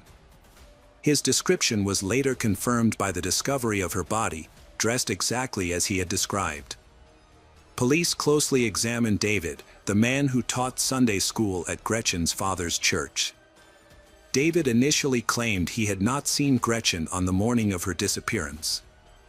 However, David's alibi gave him enough time to kidnap Gretchen, kill her, dump her body in the park, and return to the church to teach. The investigation revealed that David and his family had moved to another state just months after Gretchen went missing. This sudden move, combined with David's ownership of a green scooter, attracted the attention of the police. The police decided to question David, who was now 83 years old and living in Georgia. On July 17, 2023, they began questioning David. As the conversation progressed, David realized that the police suspected him of murder. In response, he denied all accusations and asked what evidence they had against him. David was confronted with incriminating evidence, including a woman's testimony about his inappropriate behavior at a sleepover and allegations of molesting his own daughter. When he learned that his secret had been exposed, David's demeanor changed. After 48 years of silence, he finally began to talk about the murder. According to David, on the morning of the murder, He drove his green American motor station wagon to the church where Gretchen's father was the pastor. He saw Gretchen leave the house and waited until no one was around before approaching her. He offered her a ride, and she agreed. However, instead of taking Gretchen to the church, David drove her to a secluded park area. He stopped the car and instructed her to undress, but Gretchen refused and asked to go home. In response, David struck her several times on the head, causing her to lose consciousness. He then removed her clothes and committed the crime before driving her to another park. He carried her body into the bushes and concealed it with branches. David then returned to the church to begin his classes. When David confessed to the crime, the police arrested him for Gretchen's murder. David went to Pennsylvania, where he was held pending trial. David's work held a respectable position in society, which protected him from suspicion. However, after the truth finally came to light, the police obtained a DNA sample and began comparing it with DNA from other unsolved cases. They also investigated the disappearances of young girls in the cities where he worked. Police have linked David to the disappearance of 4-year-old Amanda Campbell from California, who went missing in 1991. The case resembles Gretchen's. At the time, David Zanstra was a pastor in that same neighborhood. The police currently have no concrete evidence against David, but they have found similarities between the various cases and Gretchen's kidnapping. Therefore, they are investigating David as the possible perpetrator of the cases. The trial for Gretchen's murder has not yet begun. David's attorney is trying to delay the process and advise him to withdraw his confession. If this happens, the trial could drag on for years, and given his advanced age, David may not live to see the verdict. Welcome back, detectives. Let's dive into another horrible case.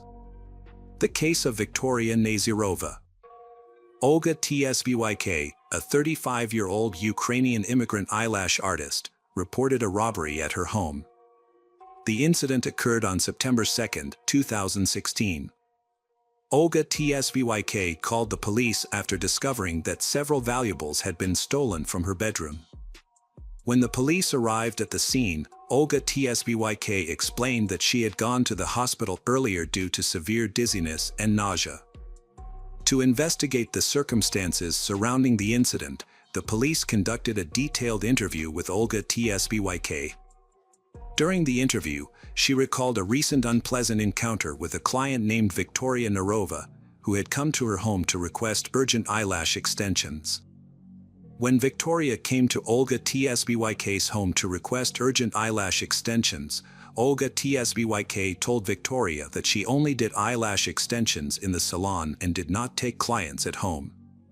However, explaining to Victoria was useless, and Olga Tsvyk had to agree to take her in.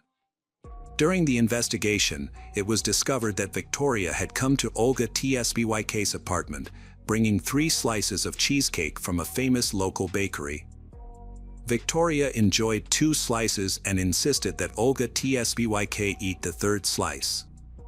After drinking tea and eating the cheesecake, Olga Tsvyk began to feel unwell. After Victoria left, Olga Tsvyk suffered from severe nausea, eventually passing out for about 30 minutes. After regaining consciousness, Olga Tsvyk called an ambulance and was taken to the hospital by ambulance. However, medical tests found nothing unusual in her blood. When Olga Tsvyk returned home, she discovered that several valuables were missing and reported the theft to the police. The police found Olga Tsvyk listless and looking unwell. The police suspected that Olga Tsvyk was under the influence of drugs and had made up the story. Despite the police's suspicions, Olga Tsvyk maintained that she had not taken any medication, and Olga Tsvyk believed that the cheesecake she had eaten was the cause of her condition. Possibly poisoning. When searching the scene, police discovered a box of cookies from a local store in the trash, which Olga Tsvyk identified as the packaging for the cheesecake Victoria had brought. Police collected the remaining baking residue from the cheesecake, which was taken for in-room analysis to determine whether the cheesecake was the cause of Olga Tsvyka's health problems, but the forensic examination revealed nothing suspicious. Despite this, Olga Tsvyka insisted that the cheesecake was the cause of her condition. Olga Tsvyka mentioned that she had been to the hospital and that doctors had examined her body when she was admitted, and the police had contacted the medical facility to ask about Olga Tsvyka's condition and the test results. However, the doctors refused to provide information, citing patient confidentiality. The police considered this a reason not to believe Olga Tsvyka. The customer that Olga Tsvyka had told them about could not be found, so the case was adjourned. These details were told by a neighbor who the very next day noticed a suspicious woman at Olga's apartment. This woman came and went several times, hanging around the beauty master's apartment until she came face to face with her neighbor. The strange woman said that her friend Olga was sick and hurriedly left the house. The neighbor saw that the door to Olga's apartment was open and looked in to check on her. It was unbearably stuffy in the victim's apartment. The heating was on full blast despite the 30-degree summer heat. Olga was alive, but she was unconscious. She was lying on her bed, but she was wearing an unusual combination of clothes, revealing underwear and warm sports pants. When the detectives heard about this, they had the feeling that someone was deliberately trying to change the victim's clothes. Scattered around Olga were pills containing a powerful drug.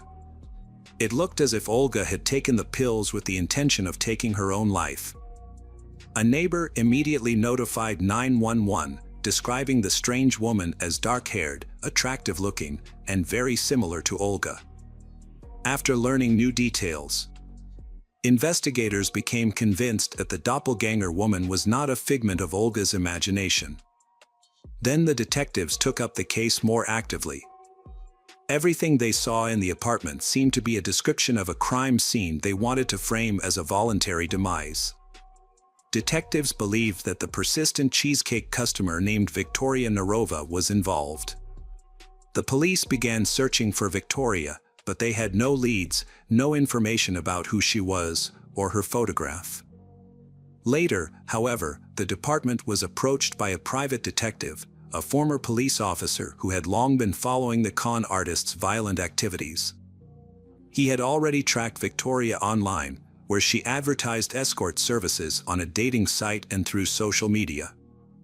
The private investigator believed that the woman used online promotion to find victims for her crimes, and the scheme worked perfectly. Victoria would arrive at the home of the next client, then she would drug the person with psychoactive substances so that they would lose consciousness.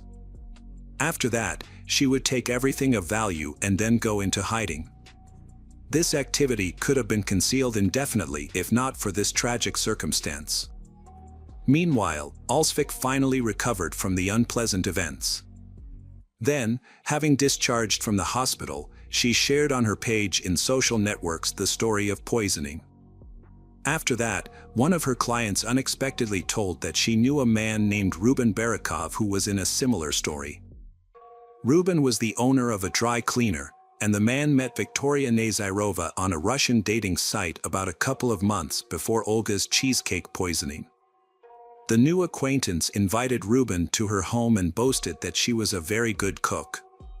He agreed and came to her place, but as soon as he tasted the dishes, the man lost consciousness. The friend emptied his pockets, took expensive watches, money, and cards.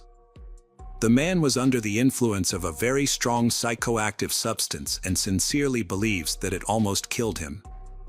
Later, when he began to regain consciousness, Victoria took him to the dry cleaners, gave him to his colleagues, and told them that he was drunk and then left. From there, only then did Ruben realize that he had been robbed. The private investigator assumed the situation was much more serious, and the two victims of the poisoner were very lucky. In 2017, he worked with a client from Russia to help track down an elusive criminal. Nadia Ford turned to the private detective after the disappearance of her own mother, Alla Alexenko. The girl herself lived in New York, USA, but was born in Russia. Nadia was originally from Kotar. Her mother, Alla Enko, single-handedly brought up her daughter and son, and she had a hard time. She worked 5 jobs to provide for her children. Nadia dreamed of living in the USA since childhood, and her dream came true when the girl came to study in America in 2007. There, she met a guy whom she married and took his surname, Ford. But the marriage did not work out, and the spouse is divorced. Nadia stayed to live in the United States and successfully settled there. She maintained close relations with her mother, who at that time was left alone. Years later, Alla Alexenko went missing in Russia, and Nadia hired a private investigator to find her mother, Alla Alexenko, in 2017. In an effort to find her, Nadia hired a private investigator, who discovered that Victoria had rented a car on the day her mother went missing. The investigator looked into the car's information and found surveillance footage from October 5, 2014. The footage showed the car driving on the highway with 2 people inside, the driver, Victoria, and a motionless woman in the front passenger seat who looked like the missing 54-year-old Alla Alexenko. Nadia believed that the woman in the footage was her mother. Nadia went to the police, who verified that Victoria had indeed rented the car. As a result, the police summoned Victoria for questioning. During an interview with Victoria, she revealed that she had indeed driven the rental car involved on October 5, but said she was alone. Victoria agreed to take a lie detector test. Victoria was released pending the results, but later it turned out that Victoria failed a lie detector test and became the prime suspect in the case. Before the police could arrest her, Victoria took advantage of the opportunity, quickly fleeing the country on the first available flight. Meanwhile, the police expanded the search for the missing Alla Alexenko. Nadia actively participated in the investigation for 6 months, holding out hope that her mother was still alive. During the investigation, the police followed the route of the rented car, which led them to a forest near Victoria's hometown of Armavir.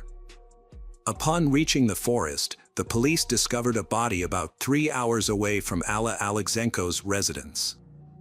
The body was so badly burned that it was unrecognizable. Nadia identified her mother's body by her teeth. Despite a thorough investigation, the cause of Alla Alexenko's death has not been found.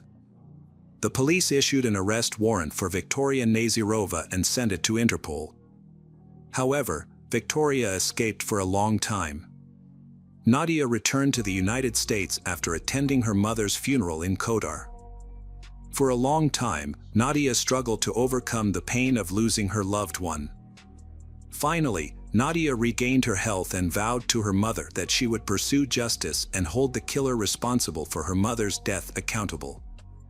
One day, while surfing the internet, Nadia came across a post on social media. Victoria Nazirova, the prime suspect in her mother's death, was living a lavish life in Mexico, seemingly unconcerned about her wanted status. Nadia informed the U.S. police about Victoria's whereabouts and the police began an investigation. Nadia then hired a top U.S. private investigator to speed up the investigation. A wealthy friend of Nadia's paid for the detective services, as Nadia could not afford them. At the time, Nadia had been unemployed for months due to her search for her mother. The private investigator analyzed Victoria's social media photos, including recent posts by Victoria. The investigator discovered that Victoria was in the United States. In one selfie, the sunglasses reflected the dashboard of a car. After examining several models, the investigator identified the car as a Chrysler 300. Detectives successfully tracked recent photos of Victoria to the Russian neighborhood of Sheepshead Bay in Brooklyn. By checking a database of similar cars in the area, police were able to narrow down the search and identify the culprit. Despite the challenges, police located Victoria and discovered that she lived with her boyfriend in a complex where the Chrysler was registered in his name. Unaware that Interpol was searching for her worldwide, Victoria posted the photos online without hesitation. Detectives identified Victoria's boyfriend and contacted him. It turned out that the boyfriend had been poisoned by Victoria and was seeking help. Furthermore, Victoria had poisoned her boyfriend's beagle, causing the dog to die. On March 20, 2017, 41-year-old Victoria Nazirova was finally found and arrested. Nadia, the private investigator, and the police were able to breathe a sigh of relief. Leaving Victoria at large posed a significant threat as she had the potential to harm many more people. When searching Victoria's apartment, the police discovered Olga Tsbyk's identity card. Victoria's main motive for targeting Olga Tsbyk was not only her desire for money and valuables, but Victoria also wanted a passport. Victoria's temporary visa was about to expire and she needed a new ID card to stay in the country and avoid being tried in Russia. The face on Olga Tsbyk's passport bore a strong resemblance to Victoria's. The police suspected that Victoria intended to kill Olga Tsbyk and take her identity. Fortunately, Olga Tsbyk's neighbor intervened, saving her life. When they further examined the poisoned cheesecake in a laboratory, they discovered a banned sedative, which Victoria had added to the cake. The investigation revealed that Victoria had used this sedative to carry out her plot. Victoria would increase the dosage to make the victim unconscious. Olga Tsbyk was lucky to survive the incident. The unusually high temperature in her apartment was not accidental. Victoria deliberately increased the temperature to increase the effect of the sedative, which could have been fatal. Victoria clearly knew the situation in advance. To avoid suspicion, Victoria tried to cover her tracks by increasing the temperature in the house and dressing Olga Tsbyk in warm clothes. After her arrest, Victoria denied all charges, including her involvement in the disappearance and murder of Nadia's mother, as well as the intentional murder of Olga Tsbyk and the other victims. Police said Victoria was a suspect in the theft of 2 fur coats in May 2016, but the case was never solved. After several other incidents, it emerged that Victoria had been involved in the thefts, meeting men online, going to their homes, giving them drugs and stealing from them. Most of the men did not go to the police for fear of publicity. And Victoria escaped conviction. The trial was postponed for about 6 years due to the pandemic and the lengthy preparation of the case file. The case finally went to trial in January 2023, attracting media and public attention. Throughout the trial, Victoria remained silent. The court was forbidden from going into details about Alla Alexenko's death because the crime was committed in another country. Victoria's defense attorney said that there was no direct evidence or testimony linking Victoria to the crime, specifically the poisoning of the cheesecake and forcing Olga Tsbyk to eat it. According to Olga Tsbyk's testimony, Victoria brought 3 pieces of cheesecake to Olga Tsbyk's apartment, ate 2 in front of Olga Tsbyk, and then Olga Tsbyk ate the 3rd piece without hesitation. The prosecution argued that it was not an accident and that Victoria had deliberately added the drug to only 1 slice of the cake, knowing which one it was, and tricked Olga Tsbyk by eating the other 2 slices. After a thorough review of the case, the jury found Victoria Nazirova guilty of second-degree intentional homicide. Although the maximum sentence for this crime was 25 years in prison, the judge reduced the sentence to 21 years. However, by law, Victoria would be eligible for parole after 15 years in prison. Victoria Nazirova had been a sophisticated and stylish woman, but her life changed completely when she was sentenced to prison. The harsh realities of prison life took their toll on Victoria, with inadequate and poor nutrition. A fight in prison left Victoria severely injured, almost losing her sight. Victoria took the prison to court, filing a lawsuit against the prison for negligence on the part of the guards who failed to assist during the violent incident. The case was eventually settled out of court, with Victoria receiving $325,000 in damages. In an interview from prison, Victoria maintained her innocence, denying the charges related to the crimes she committed. Victoria will serve the remainder of her sentence in a U.S. prison before being deported to Russia, where she will stand trial for her alleged involvement in the murder of Alla Alexenko. Alla Alexenko's daughter Nadia has expressed relief that Victoria is facing justice for her actions and will no longer be able to escape punishment. Welcome back, mystery lovers. Today's case is going to keep you on the edge of your seat.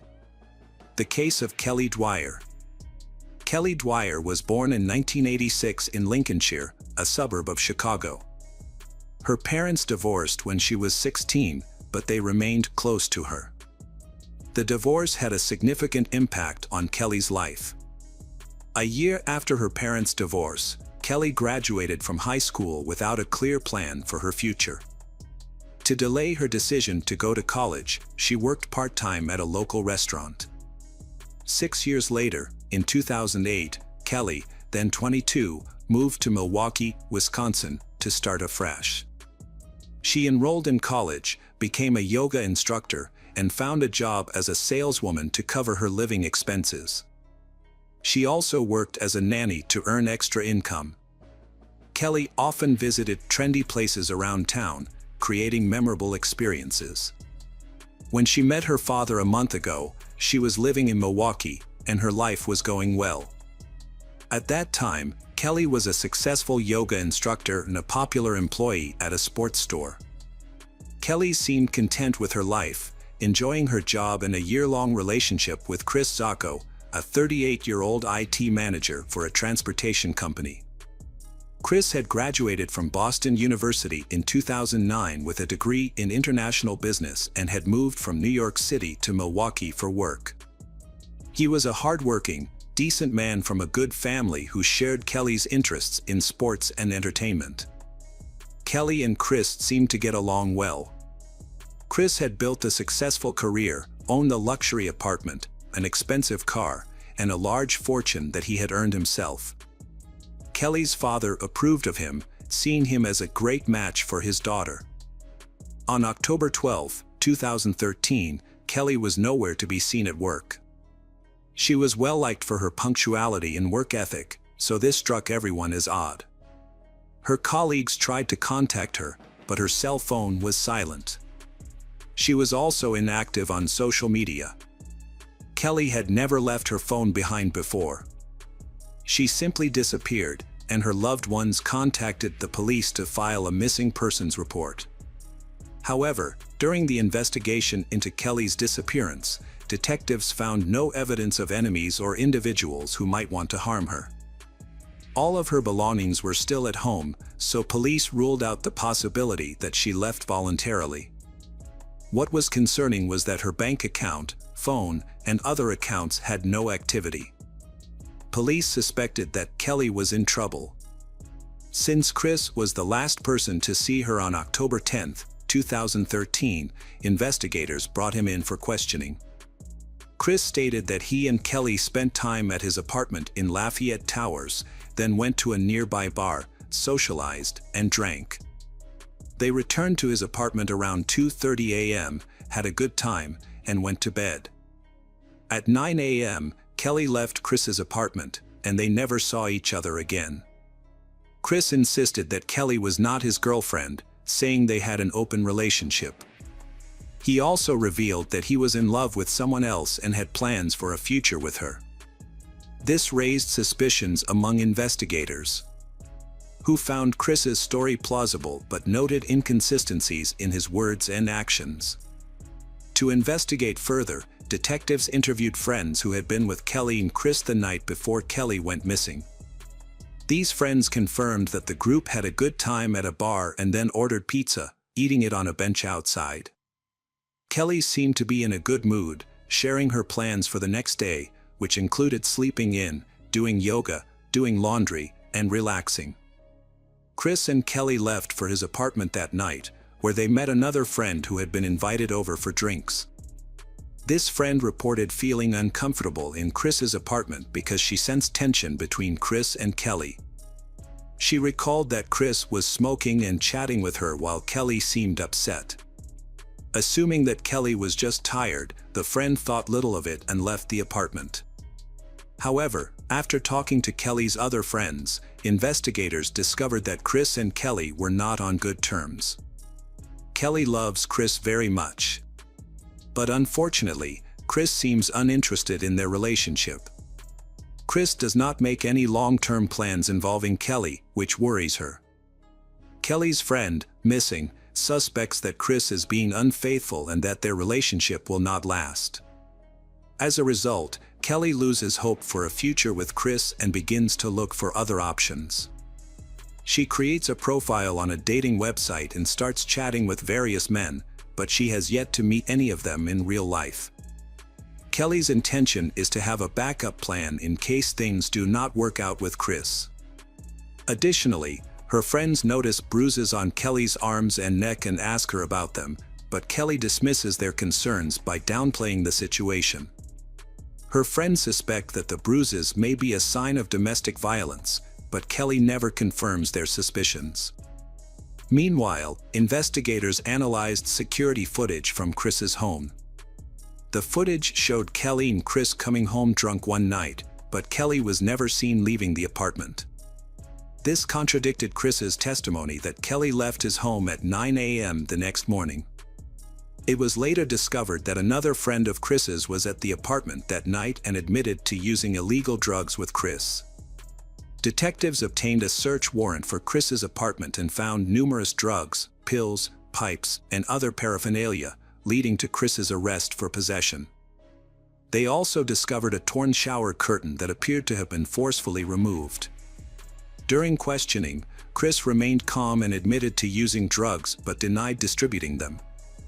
A search of his cell phone revealed disturbing content, including photos of an unconscious girl in bed and a video of Chris raping the girl, who appeared to have been strangled.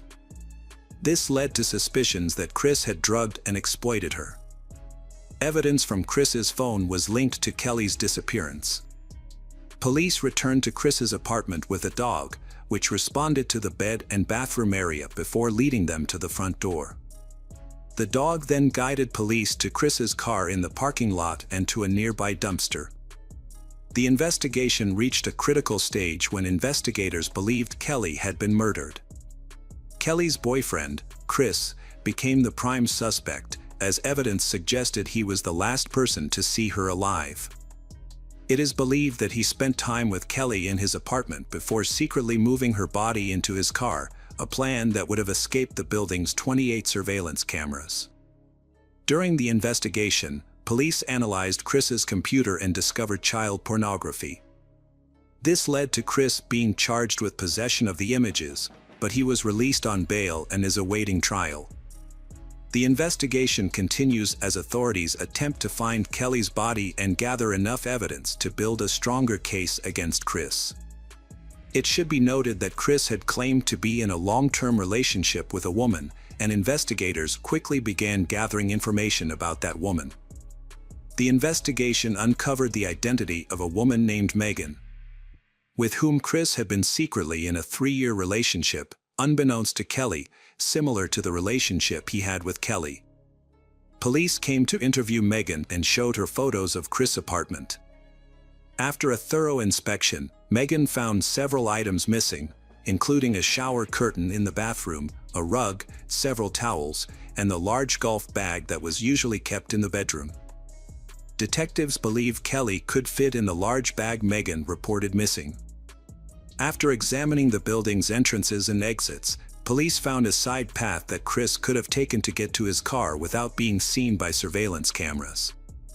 Reviewing footage from the parking lot cameras, Chris was seen arriving at the house with the large bag, which he placed in the trunk of his car. At 10:06 a.m. on October 11th, Chris left the house in his car. Just 2 minutes later, at 10:08 a.m., Kelly's phone lost connection at the same location.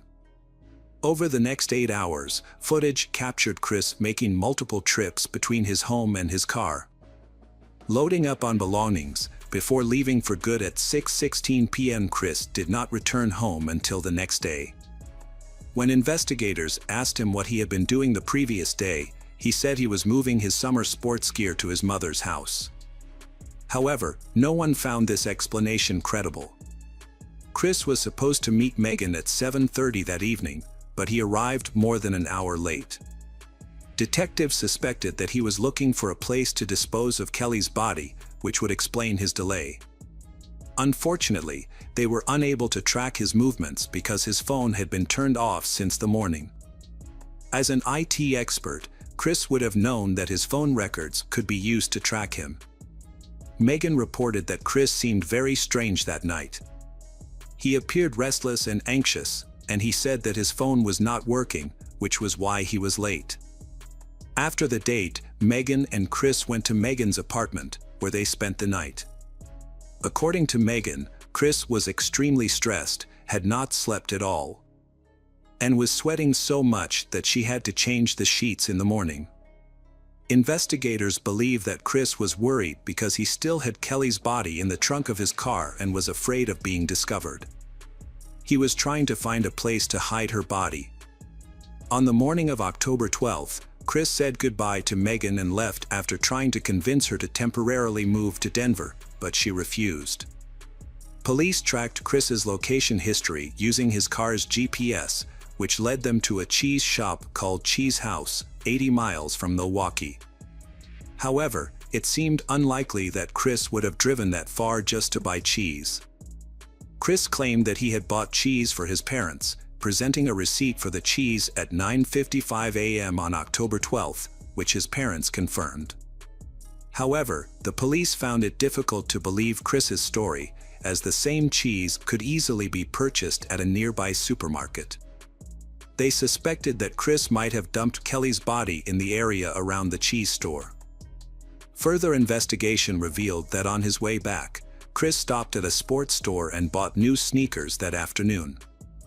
Detectives suspected that Chris had deliberately discarded his old shoes, possibly to avoid leaving blood or footprints that could be linked to the crime scene. It appeared that he had carefully planned to destroy evidence and create an alibi for himself. Chris, with his analytical mind, had tried to commit the perfect crime. However, investigators were able to spot inconsistencies in his story. Notably, it took him over 2 hours to travel from the cheese house to the sports store, a distance of about 80 kilometers, when it would normally take only an hour. This significant time difference suggests that Chris spent an additional hour on another activity, possibly hiding the body. Police speculate that he may have dumped the body along the way. However, the exact location of the body remains unknown. With a large search area spanning 50 miles, finding the body proved to be a huge challenge. A roadside search eventually led to a discovery. In a wooded area approximately 37 miles from the city, a local resident found human remains while walking. Upon discovery, the resident immediately contacted the sheriff's office. Dental records confirmed the remains were those of Kelly Dwyer. This discovery finally ended Kelly's parents' long and agonizing search for their daughter. The next step was to secure justice by determining the exact cause of her death. Based on available information, the medical examiner believed she may have been strangled but not forcefully enough to fracture the hyoid bone. There was no direct evidence at the scene where Kelly's body was discovered, such as torn curtains, mats, towels, or bags. However, the position of the skeleton provided valuable insight. The body was found face down, with one arm trapped underneath and the legs bent in a way that suggested it had been hidden for some time after death. This finding further supported the theory that Kelly's body had been hidden in a golf bag. As evidenced by footage of Chris holding the bag and driving into the area where the body was discovered. While these findings were compelling, they were circumstantial and did not directly implicate Chris in Kelly's murder. Ultimately, it took 5 years for Chris to be formally charged in connection with Kelly's disappearance. The charges against him were manslaughter and concealment of a body, as investigators lacked specific evidence to prove intent. Theorizing about the events of that night, detectives speculated that Chris and Kelly had become intimate, but Chris got carried away with strangulation, leading to Kelly's death. The investigation revealed that Chris then ripped off the shower curtain, removed the rug and towels, wrapped Kelly's body, placed it in a bag, thoroughly cleaned the house, and disposed of it. Throughout the ordeal, Chris maintained his innocence in Kelly's murder. Key evidence was presented at Chris's trial, including CCTV footage, cell phone video of the strangulation, and the search of his apartment by a dog. Megan, who testified against Chris, reported that he was extremely anxious on the day of the incident and was late for a meeting. Additionally, Chris's former girlfriends took the stand, expressing their concerns about his unhealthy obsession with strangulation and rough sex, which had frightened them. The defense countered that there was no direct evidence linking Chris to the crime and that the prosecution's case was based on speculation and conjecture. Chris had a clean record before the drug possession incident and was a successful IT professional with a stable job. The defense argued that Chris was incapable of murder. However, it was discovered that not all the CCTV footage had been saved, casting doubt on the prosecution's conclusion that Kelly had not left Chris's house. The defense presented a witness who claimed to have seen a girl resembling Kelly in another man's car the weekend after she went missing. Although the witness had previously seen Kelly on TV as a missing person, he was not 100% sure it was her. The defense offered an alternative explanation for Kelly's disappearance, suggesting that she may have left Chris's apartment safely but was later caught by one of her new boyfriends.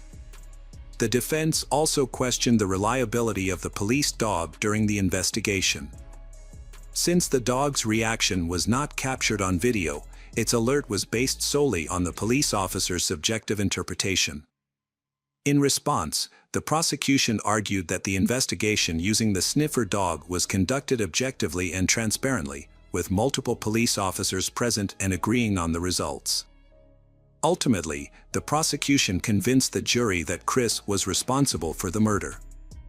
With no other obvious suspects, the prosecution argued that Chris had planned and executed the crime carefully, deliberately destroying evidence to cover his tracks. After lengthy deliberations, the jury found Chris guilty of first-degree manslaughter and concealing a body. The Kelly family and the prosecution had asked for the maximum sentence of 48 years, while the defense asked for a reduced sentence of 22 years. In December 2018, Chris Sacco, then 43, was sentenced to 31 years in prison, including 26 years for manslaughter and 5 years for concealing a body. In addition, Chris Sacco was sentenced to 19 years for possession of child pornography and possession of narcotics, based on the outcome of his November 2014 trial. Chris Sacco is currently serving his sentence at the Green Bay Correctional Facility in Wisconsin. He will be eligible for parole in 2065, when he turns 93, essentially making his sentence a life sentence. Chris Sacco was unhappy with the sentence and attempted to appeal, but his appeal was rejected. Welcome back, detectives.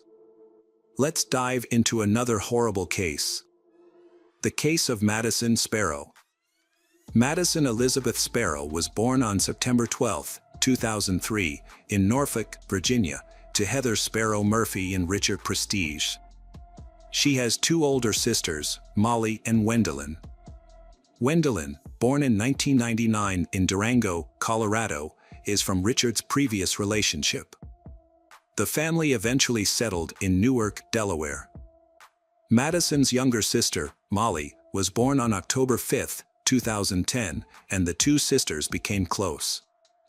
As the oldest, Madison has a natural talent for taking care of children and takes her role seriously. She enjoys spending time with her cousins, often performing comedic acts and making people laugh. Her bubbly spirit and cheerful demeanor make her a joy to be around. However, her father says she also has a more introverted side, often becoming pensive and lost in thought. From a young age, Madison demonstrated wisdom beyond her years, carefully observing situations before reacting. Friends and family appreciated Madison's loyalty and caring nature, often seeking comfort in her warm embrace. Madison had a passion for learning and exploring new experiences. This curiosity led her to join the Girl Scouts, a global organization empowering girls to develop life skills. When Madison joined the Girl Scouts at age 9, she took on the role of troop leader. Over nearly 10 years with the Girl Scouts, Madison earned numerous badges for her outstanding achievements and built lasting friendships. As she grew older, Madison's connection to the principles of Girl Scouting deepened. She volunteered to help her sister Molly's troop and remains dedicated to helping others and upholding the values of the organization. Madison frequently parties with her friends, engaging in activities like movie nights, makeup, manicures, and pedicures. Although she stays up late, she often sleeps in until 2 p.m. the next day. Before finishing elementary school, Madison befriended Anuka Stalinsky, a classmate born on July 9, 2003, in Newark. Madison and Anuka quickly became close friends. As they moved on to middle school, they expanded their circle and met Noah Sharp, a Newark native born on August 23, 2001. Noah, Madison, and Anuka often spent time together, enjoying activities like eating ice cream or going for walks around town. Noah and Madison gradually developed feelings for each other, leading to a romantic relationship. Their teenage romance blossomed quickly, and they fell deeply in love. However, their relationship took an unexpected turn in early 2020, about a year after they started dating. Madison decided to end the relationship, leaving Noah confused, as she did not give any clear reason for the breakup. After their amicable breakup, Noah remains heartbroken but finds emotional comfort in Anuka, who becomes a trusted companion. Noah and Anuka begin spending more time together and text each other daily. Despite still being sad, Noah starts dating Anuka. However, he maintains a relationship with his ex-girlfriend, Madison, and even visits her on her 17th birthday with a gift. During the visit, Madison's mother notices Noah's lingering emotional pain. Meanwhile, Anuka discovers Noah's encounter with Madison and becomes jealous. Noah's lingering resentment towards Madison turns into anger, and he wants to hurt her for not sharing his pain. Overcome with jealousy and hatred, Anuka and Noah devise a plan to harm Madison. They exchange ideas about methods and discuss ways to destroy evidence through text messages, video calls, and in-person conversations. Their conversations reveal a disturbing intent to cause Madison suffering. Anuka and Noah consider several methods, including stabbing Madison in the heart with a knife. They also consider using a handgun or blunt object to inflict fatal injuries. However, they decide against using a handgun because of the loud noise it would make. Although Noah is unsure, they ultimately decide to use a blunt object. During their discussions, they calculate the number of bricks they would need to weigh down Madison's body if they decided to dump her in a body of water. When they have doubts about this plan, they also consider burying Madison. Since Noah is used to digging and knows where to find a shovel, this seems like a viable option. They eventually come up with a plan that they think can't fail. Madison loves Halloween and ice cream.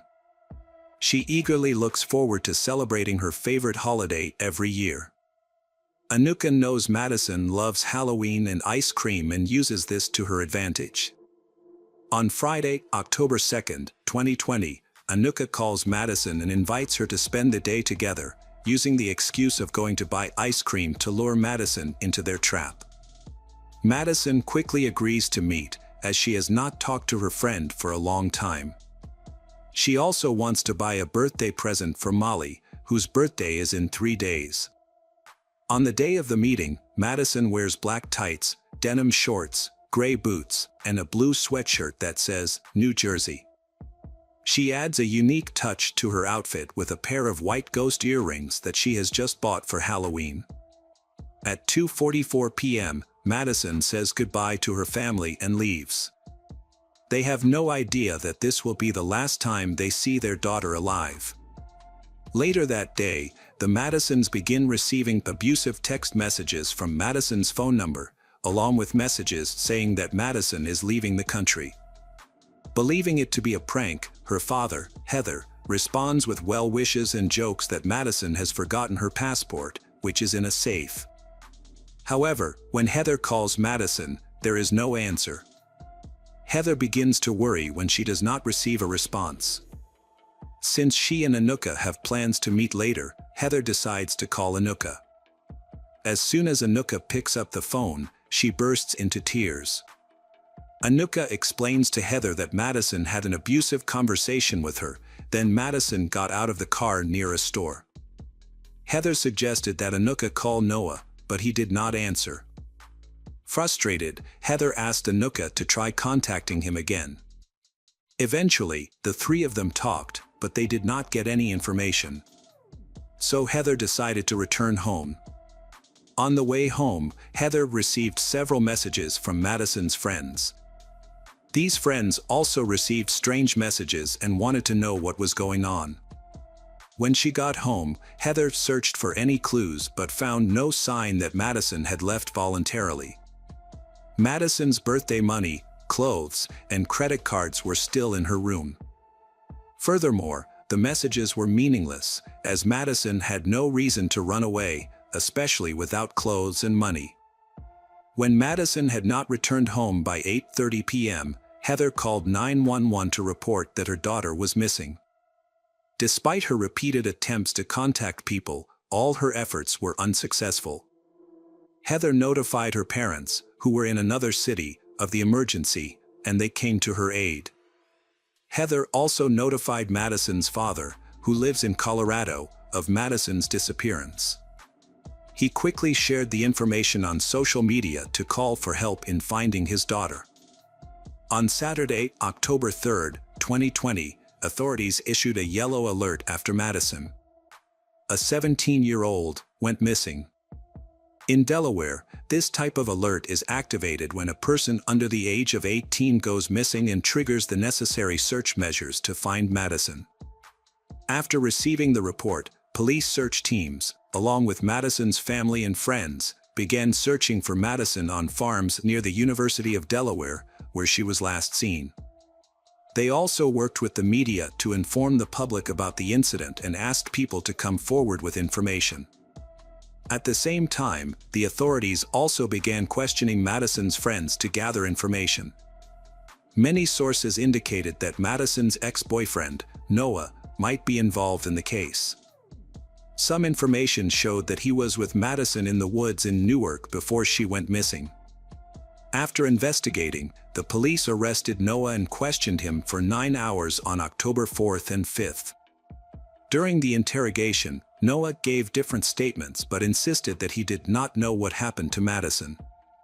Finally, the silence was broken, and everyone was shocked, and the young man confessed to his horrific act. He claimed that he had killed the girl and that Anuka was an accomplice. When reporting to the police, Noah said that Anuka was jealous of Madison's relationship with him. He shared that he was deeply hurt after breaking up with Madison and that it made him lose control. According to Noah, Anuka took Madison to the woods behind the elementary school. Noah hid behind a bush and attacked Madison with an aluminum baseball bat. Madison was not expecting this and was happy to spend time with her friend. Noah said he hit Madison twice in the head, and the second hit caused him to lose control and use a lot of force. He then continued to strike her body several more times. After the attack, Noah and Anuka moved Madison's body in Anuka's car to a location under a bridge near the intersection of I-95 and the Delaware state line, about 15 minutes from the crime scene and near a warehouse. Upon arriving at the scene, Noah and Anuka attempted to push the body into the river but were unsuccessful. Instead, they chose to hide the body in a shallow grave. With detailed information from Noah, investigators thoroughly searched the designated area. There, they found the aluminum baseball bat, the weapon used, with traces of blood. Investigators also found the clothes Madison was wearing when she left the house, along with several burned items. Noah then led police to a large wooded area near the intersection of I-95 and Delaware State Road, where Noah and Anuka hid Madison's body. On Monday, October 5, 2020, the police announced the discovery of Madison's body. The revelation shocked Madison's family, friends, and the entire community. Days later, on Friday, October 9th, hundreds gathered at the high school football field to remember and honor Madison. An autopsy revealed that Madison died from blunt force trauma to the head.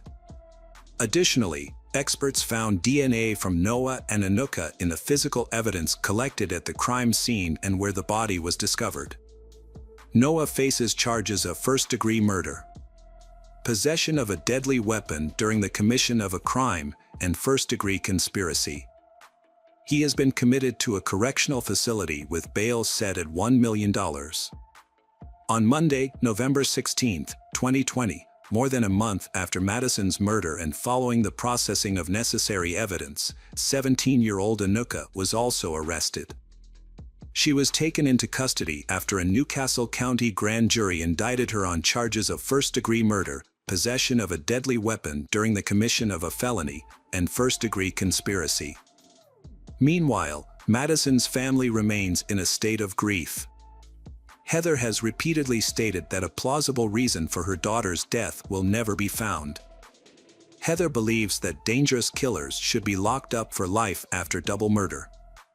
Although Noah admitted to detectives that he committed the crime, he denied it in his formal court indictment. Noah's defense argued that Noah was mentally unstable. Attorneys often attempt to justify their clients by citing mental instability. And this case is no exception. During one of the preliminary hearings, Noah's attorney stated that Noah was being treated for schizophrenia and was under the care of a psychiatrist at the time of the murder. The attorney also asserted that Noah had suffered an injury in Chester County, Pennsylvania, approximately 3 weeks prior to the murder, which caused him memory loss and other issues. However, in May 2021, Anuka pleaded guilty to first-degree murder and first-degree conspiracy. Her attorneys reached a deal with prosecutors in which Anuka agreed to testify against Noah regarding his intention to end Madison's life. According to court documents, several individuals, including those close to Madison, informed the police about Noah's second personality, known as alter ego. However, prosecutors argued that Noah himself disseminated this information as part of a plan to justify his actions by proving he was mentally ill. He spread the rumors in advance, intending to use this information in court later. After 2 long years of waiting for justice, on October 20, 2022, the trial of the defendant began in Newcastle County. During the proceedings, approximately 30 witnesses were called, most by Deputy Attorney General Matt Foley. The Newcastle County courtroom played hours of video footage of Noah's interrogation by state police detectives. Viewers heard Noah's constantly changing accounts until he finally confessed. The defense attempted to challenge this evidence, insisting that the police had questioned their client for too long and had influenced Noah's testimony. Attorney Monica Jerome noted that the detectives manipulated the interrogation by telling Noah what to say and pressuring him. However, it was clear to everyone that these were just desperate attempts to justify the murder in any way possible. The prosecution presented text messages between Noah and Anuka that showed they were planning the crime. Faced with this evidence, the defense tried to convince the court that someone else had used Noah's device and that he was not the one communicating with Anuka. Noah's mother and brother were called to testify, but their testimonies were inconsistent. Noah's mother, Makia, claimed that her son was not wet when he came home on the evening of October 2nd. In contrast, his brother David said that Noah was soaked and looked like he had been in a swamp. Nikia later said that when Noah came home, Anuka came in calmly, but David described Anuka as angrily slamming the door. Prosecutor Matt Foley asked Nakia if she had discussed the evidence against Noah with him, and she said no. However, the prosecutor played a recording of a phone call between Noah and his mother from a month before the trial. During the conversation, they discussed surveillance camera evidence from the elementary school. Noah told his mother that his face was not shown in the video, although he and Anuka had been near the school about an hour before Madison was killed. She reacted with relief when the video was released, showing an African-American man of Noah's height and build, holding a baseball bat and walking into the woods with a girl. The defense also questioned the defendant's relatives about the head injury he allegedly suffered on September 13, 2020, and an unconfirmed fall from a bicycle accident hours before he was questioned by police on October 4. Noah's attorney argued that these injuries could have caused dissociative amnesia in order to justify the statements he made to police. In response, the prosecutor questioned whether the injuries were part of a plot to kill Madison, something the defense contested with some uncertainty. Anuka affirmed all of the prosecution's arguments during the 3-hour trial. During her testimony, she calmly explained that Noah had convinced her that Madison had talked behind her back, although Madison's friends and family were adamant that Madison had never done so. After 8 days of trial and more than 250 pieces of evidence presented by the prosecutor, the jury took just 3 hours to reach a verdict. Noah Sharp was found guilty on all counts, including first-degree murder, and sentenced to life in prison without the possibility of parole. When the jury's verdict was announced, Noah and his mother showed no emotion. Noah simply turned to smile at his mother. Madison's family cried tears of relief before leaving the courtroom. Heather, Madison's mother, echoed her daughter's words, "Choose the light, not the dark. Love conquers all." She also expressed gratitude to her friends and family. "This has been a 2-year process, and we couldn't have done it without their continued love and support. We also want to thank everyone, especially Newark Charter School, the Board of Trustees, and families who have supported the Love Wins 5K over the past 2 years, as well as the Madison Sparrow Memorial Scholarship to support future educators." Regarding Anuka, when Noah was found guilty, prosecutors said that under Delaware law, she faced life in prison with the possibility of parole after 30 years because she was a minor at the time of the crime. Hi there, investigators. It's time to uncover the truth behind another case. The case of Anel Baez Alvarez. Anel Baez Alvarez was born on March 17, 1998, in Guamachil, Sinaloa, Mexico. She grew up in a family with her father, Aide Alvarez, her mother, Hugo Beza, her brother Omar, and her sister, Aiden. As a child, Anel developed naturally and did not encounter any serious problems. Although she was initially a reserved child, over time, she became confident and charming, always trying to please those around her. Anel's father worked as a tailor, and the family lived a prosperous, close-knit, and happy life. However, everything changed when Anel's mother was diagnosed with cancer in the early 2010s. The whole family took care of her during her difficult treatment. After his wife passed away, the family was deeply hurt, but they did not give up and continued to support each other through the pain. This tragedy brought Anel and Aiden closer together, and they shared everything with each other. During the difficult times, Anel maintained a cheerful and friendly spirit. When she entered high school, she became an ideal daughter, managed the housework excellently, always took care of her younger sister, and got good grades in school. One of her hobbies was cooking for her family. Anel overcame her shyness and became one of the most popular girls at school. She formed a band and became the lead singer, developing a love for love songs, especially the ballad Amore Eterno. At that time, Anel also met her best friend, at least for a while. It was Erunde Elizabeth Gutierrez. They became an inseparable pair, admired by everyone around them and considered the most popular girls at school. Anil and Erunde expressed their friendship through social media. On October 14, 2012, Anil posted a photo with Erunde, expressing her joy at their friendship. She thanked God for giving her the opportunity to be close to Erunde and even considered Erunde a sister. However, as time passed, Anil and Erunde's relationship began to change. Despite being the same age, Anil and Erunde's personalities were completely different. Anil was a sweet girl who enjoyed listening to love psalms and spending time with her family. Meanwhile, Erunde lived in a dysfunctional family environment and became increasingly involved in the urban youth culture, commonly known as Guado, in Mexico. Erunde regularly attended musical events, such as the Calibre 50 concert at the closing ceremony of the Carnival in Guamachil in 2014. Erunde had clear political views, having shared on social media about attending a march in support of Joaquin Guzman Lora, also known as El Chapo. It is worth noting that Erunde often expressed her views on social media, unlike her friend Anil. The distance between Anil and Erunde grew over time.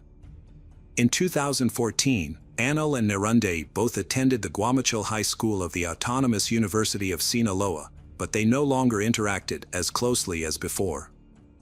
Instead, each created their own new group of friends. Anil became close to friends like Melissa, Karim, Manuel, and Maria Jose, who shared the same lifestyle as she did. She was often admired and loved by her group of friends, especially Maria Jose, who had known Anil since elementary school. Anil was always caring and helpful to the members of the group. She was also known for being polite and tidy. However, Erunde began to show a completely different personality on social media. She posted negative and disturbing content on her page, some of which was very alarming. Some of the posts looked like threats and did not make any sense at first.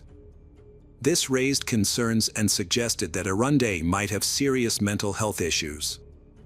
Erunde's posts did not stop and became more and more suspicious. On March 3rd, Erunde posted another message saying, "Maybe not now, and not tomorrow, but soon. I assure you, I will not tell her anything then, but know that I have destroyed you mentally." Erunde's last post was dated March 16th, in which she wrote, "This really makes me desperate." However, no one knew who these threats were directed at. Rumors began to spread around the school that Erunde was angry with an old friend named Anil because they were no longer friends. Some even accused Erunde of being jealous of her old friend because everyone liked Anil. However, Anil did not care about what Erunde posted on social media. She celebrated her birthday with a big party, and everything in her life seemed perfect. But everything changed on March 19th when Anil did not pick up her youngest sister as usual.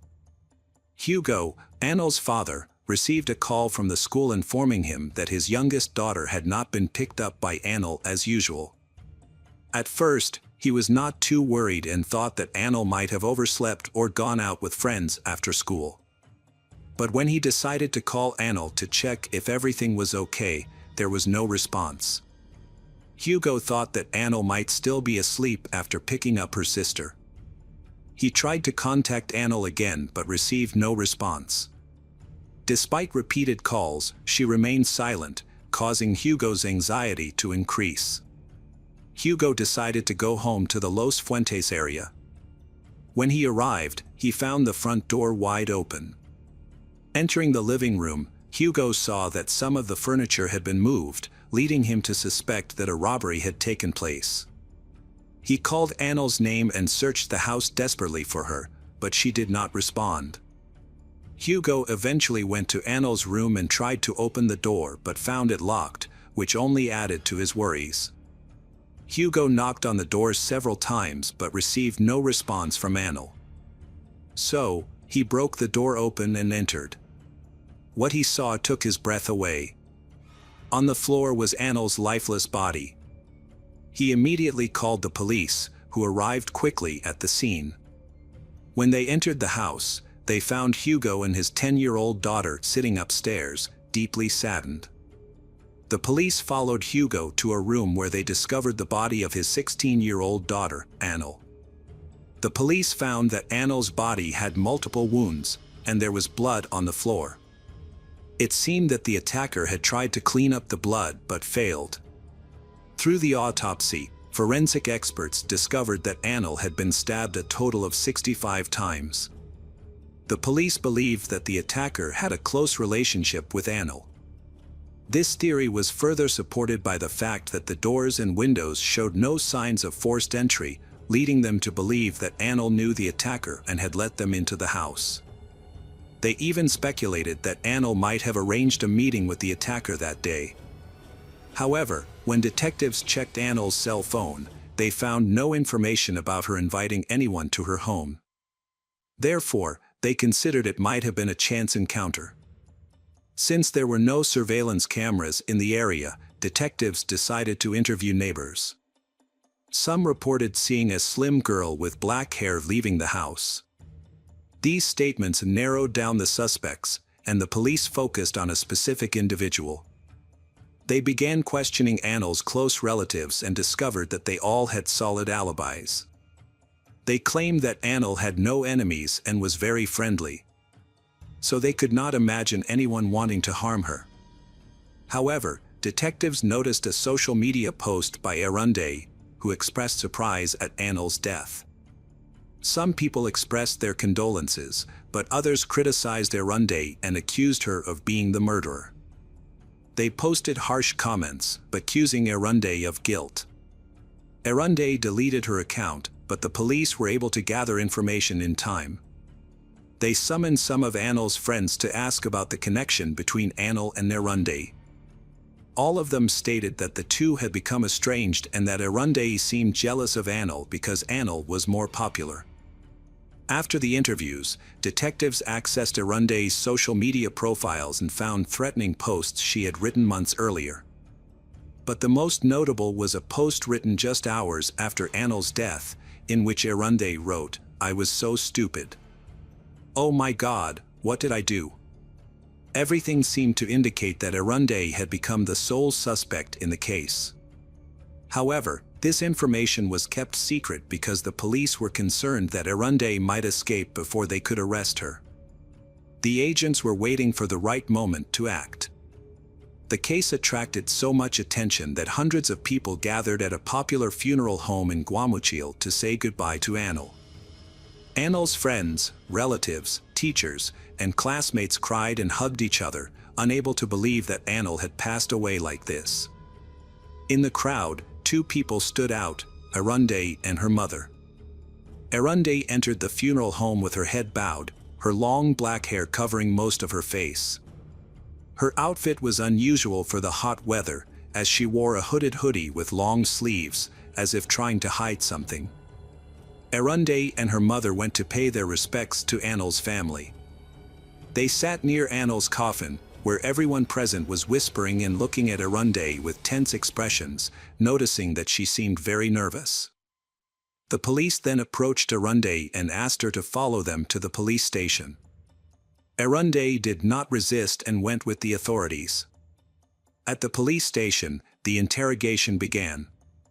Initially, Erunde claimed innocence, but after a few questions, she opened up. Erunde showed scratches and bruises on her arms and torso, confessing that Annel had inflicted these injuries when she tried to defend herself in December 2013. The incident stemmed from a photo that Annel had posted online, in which they were caught hugging and partially undressed. Erunde did not like the photo because Annel had posted it without her consent. She asked Annel to delete the photo, but Annel ignored her. After a while, Annel finally agreed to delete the photo, but it was too late. Their friendship was irreparably damaged. The situation became worse when a classmate of Erunde's informed her that he had a sensitive photo of her, and she suspected that the photo was the same one that Annel had posted months ago. This made Erunde start thinking about revenge. Erunde had been expressing her anger on social media for a long time. On March 19, 2014, she wrote a cryptic statement on her personal page. Then, she went to Anel's house in the Los Fuentes neighborhood. When she arrived at Anel's house, Arunde brought 2 servings of ice cream and put on a fake smile. She said that she wanted to reconcile with Anel and be friends again. Anel happily agreed and led her into the house. She even invited Arunde upstairs to chat in her room on the 2nd floor, just like before. When Anel and Arunde entered the room, they started chatting and eating ice cream. After a short while, Arunde suggested watching a movie. She said that she was going to the bathroom and asked Anel not to stop the movie. However, instead of going to the bathroom, Arunde went downstairs to the kitchen and grabbed a sharp knife. Arunde returned to the room, hiding the knife under her clothes. She found Anel lying on the bed with her back to the door, giving her an opportunity to attack. Arunde pulled out the knife and started attacking Anel. Anel tried to defend herself but was unable to fight back. She lost too much blood and fell to the floor, becoming the victim of a brutal crime. Arunde became impatient. Knowing that she had to act quickly before Anel's family returned, she tried to clean up all the traces of blood in the house. Even though she used all the rags to clean, there was still too much blood. She could only clean up part of it. She finally went to the bathroom to wash her hands and then took Anel's clothes from the closet to wear. Arunde then closed the bathroom door and left Anel's body there. She left the house, leaving the front door ajar. This story of Arunde's made Anel's relatives very angry because they knew it was a lie. According to them, Arunde's description of Anel was completely untrue. In addition, Anel's friends insisted that they had never seen the photo mentioned in the story. The proceedings moved quickly. 4 police officers escorted Arunde to the juvenile court. After an hour-and-a-half-long hearing, Arunde was found guilty. Although she had carried out a deliberate plan and the murder was intentional, because she was only 16 years old, under Mexican juvenile law, Arunde was sentenced to 7 years in prison. She was transferred to a juvenile detention center. The victim's family thought justice had been served, but they were mistaken. The defense filed an appeal because the trial was held in the wrong venue. A higher court decided to reopen the trial. Despite the expedited process, the verdict was not overturned. This caused widespread public outrage. Hundreds of people shared pictures on social media with posters calling for justice for Anel. Several polls were conducted with over 5 million participants, and the majority felt that Arunde's sentence was unfair. They hoped she would receive a much longer prison sentence. However, after the trial was reconducted, the girl was still sentenced to only 7 years in prison. Hugo met with journalists and expressed his dissatisfaction. Although he was glad that the sentence was not commuted, he believed that Arunde's age should not have spared her from a longer prison term. Hugo hoped she would serve at least the full sentence. But that did not happen either. On July 6, 2016, Arunde's sentence was reduced to 5 years in prison.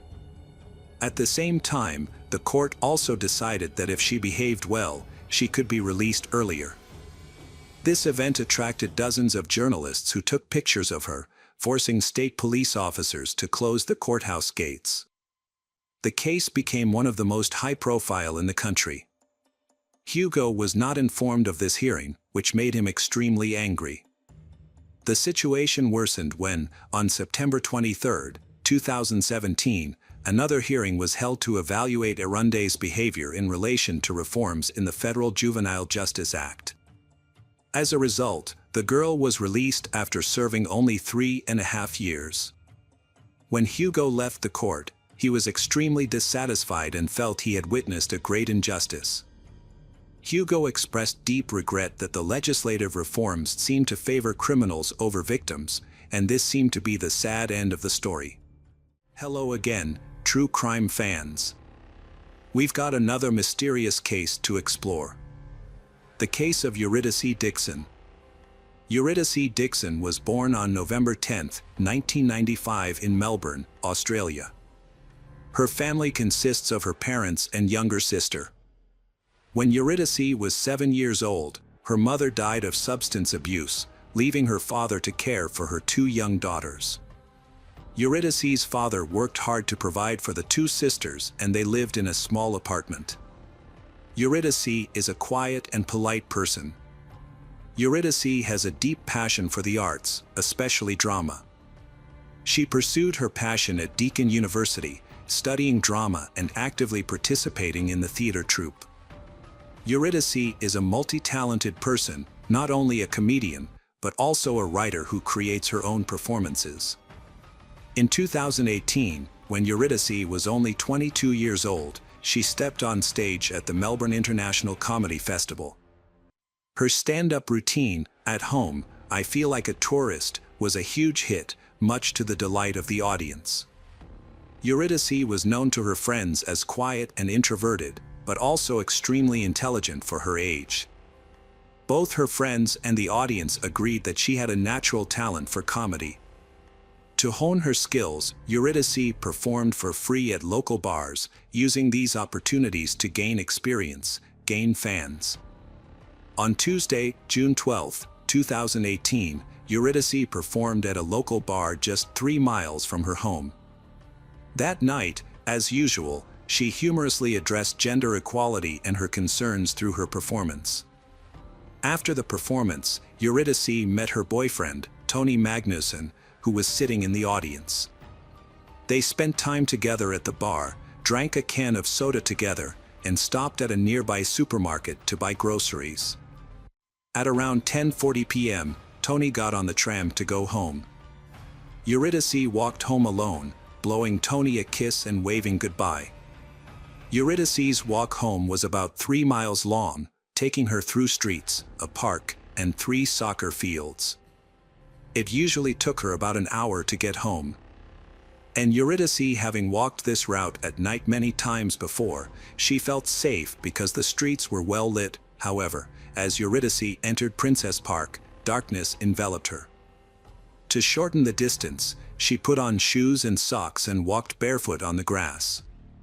She crossed the park and the soccer field, just a short distance from her house.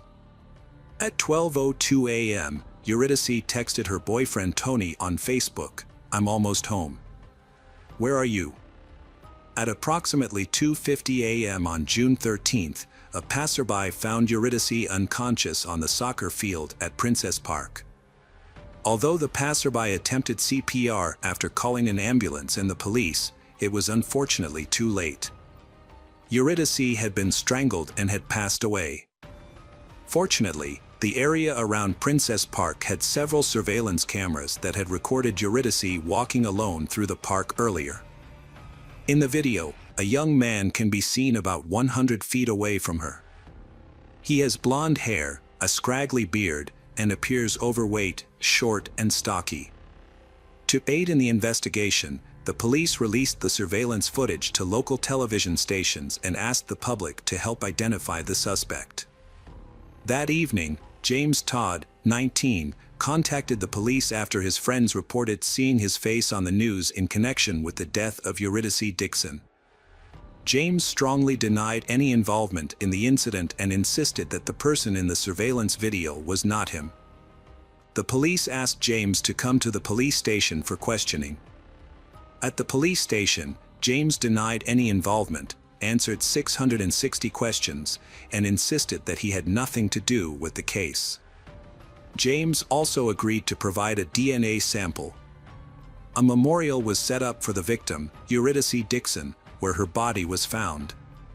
People brought flowers to pay their respects, and a large crowd gathered to pay their respects. 5 days after her death, a vigil was held at the football stadium in memory of Eurydice.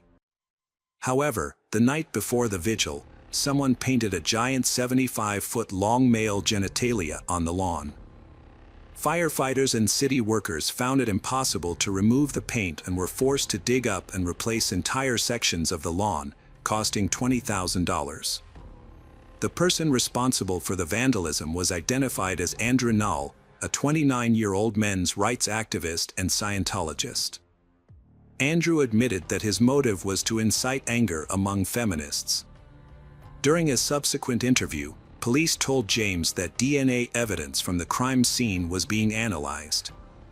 James' demeanor changed. He looked down and stated that no further testing was necessary. James Todd confessed that he had been at Princess Park on the night of the tragedy, taking full responsibility for the murder and assault of Eurydice Dixon that led to her tragic death. In November 2018, James Todd gave a detailed account of his actions on June 12. He began with university classes in Broadmeadows, a suburb of Melbourne, which ended at 3 p.m. He then met 3 friends at the train station. They bought alcohol and supplies and took the train to Melbourne. The group spent time in Batman Park, sharing a bottle of alcohol until it was gone. Around 8 p.m., James purchased more cider and cannabis from people in the area. After one friend left, James and the other 2 friends returned to the train station, bought another bottle of alcohol and Coca-Cola, and took the train back to Broadmeadows. They got off at different stations, with James being the first to get off the train at Newmarket Station around 9 p.m. James Todd left Newmarket Station at 9:30 and walked down the street. At 10:43, he saw Eurydice outside a supermarket with her boyfriend Tony. After stopping at McDonald's, James returned to the same spot and saw Eurydice. She blew a kiss goodbye to her boyfriend, then started walking home. James felt attracted to Eurydice, even though he did not know her. James decided to follow her, staying about 150 feet away for an hour, walking about 3 miles across the city. Whenever Eurydice slowed down, James would stop to smoke. A surveillance camera recorded them passing the University of Melbourne. About 45 minutes after James began following her. As she neared her home, Eurydice texted her boyfriend Tony to let him know she was coming home. She was walking through Prince's Park at this time. At around midnight, Eurydice, after sending a text message to her boyfriend, was walking home across the 3rd soccer field when Eurydice was attacked from behind by James Todd. He grabbed her hair and skirt, pushed her to the ground, and then sat on her chest, grabbing her by the neck. In self-defense, Eurydice fought back by scratching James' face, neck, and shoulders. However, she was still unable to escape from James. After satisfying his desires, James strangled Eurydice until she died. According to his statement to the police, James said he thought Eurydice was drunk when he first saw her.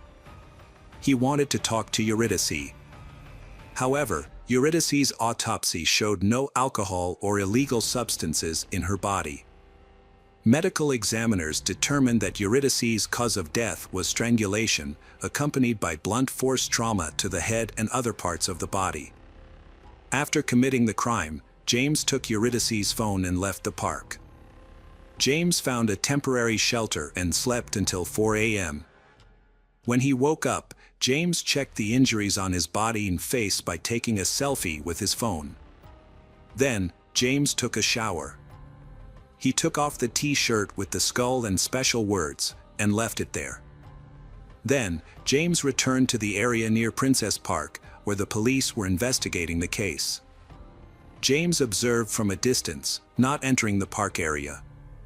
Then, James went home, buying coffee and cake on the way. At 7 a.m., James arrived home and started searching for information about Princess Park on the internet. Later, a friend of James said that James appeared on a TV show in a news report about the girl's murder.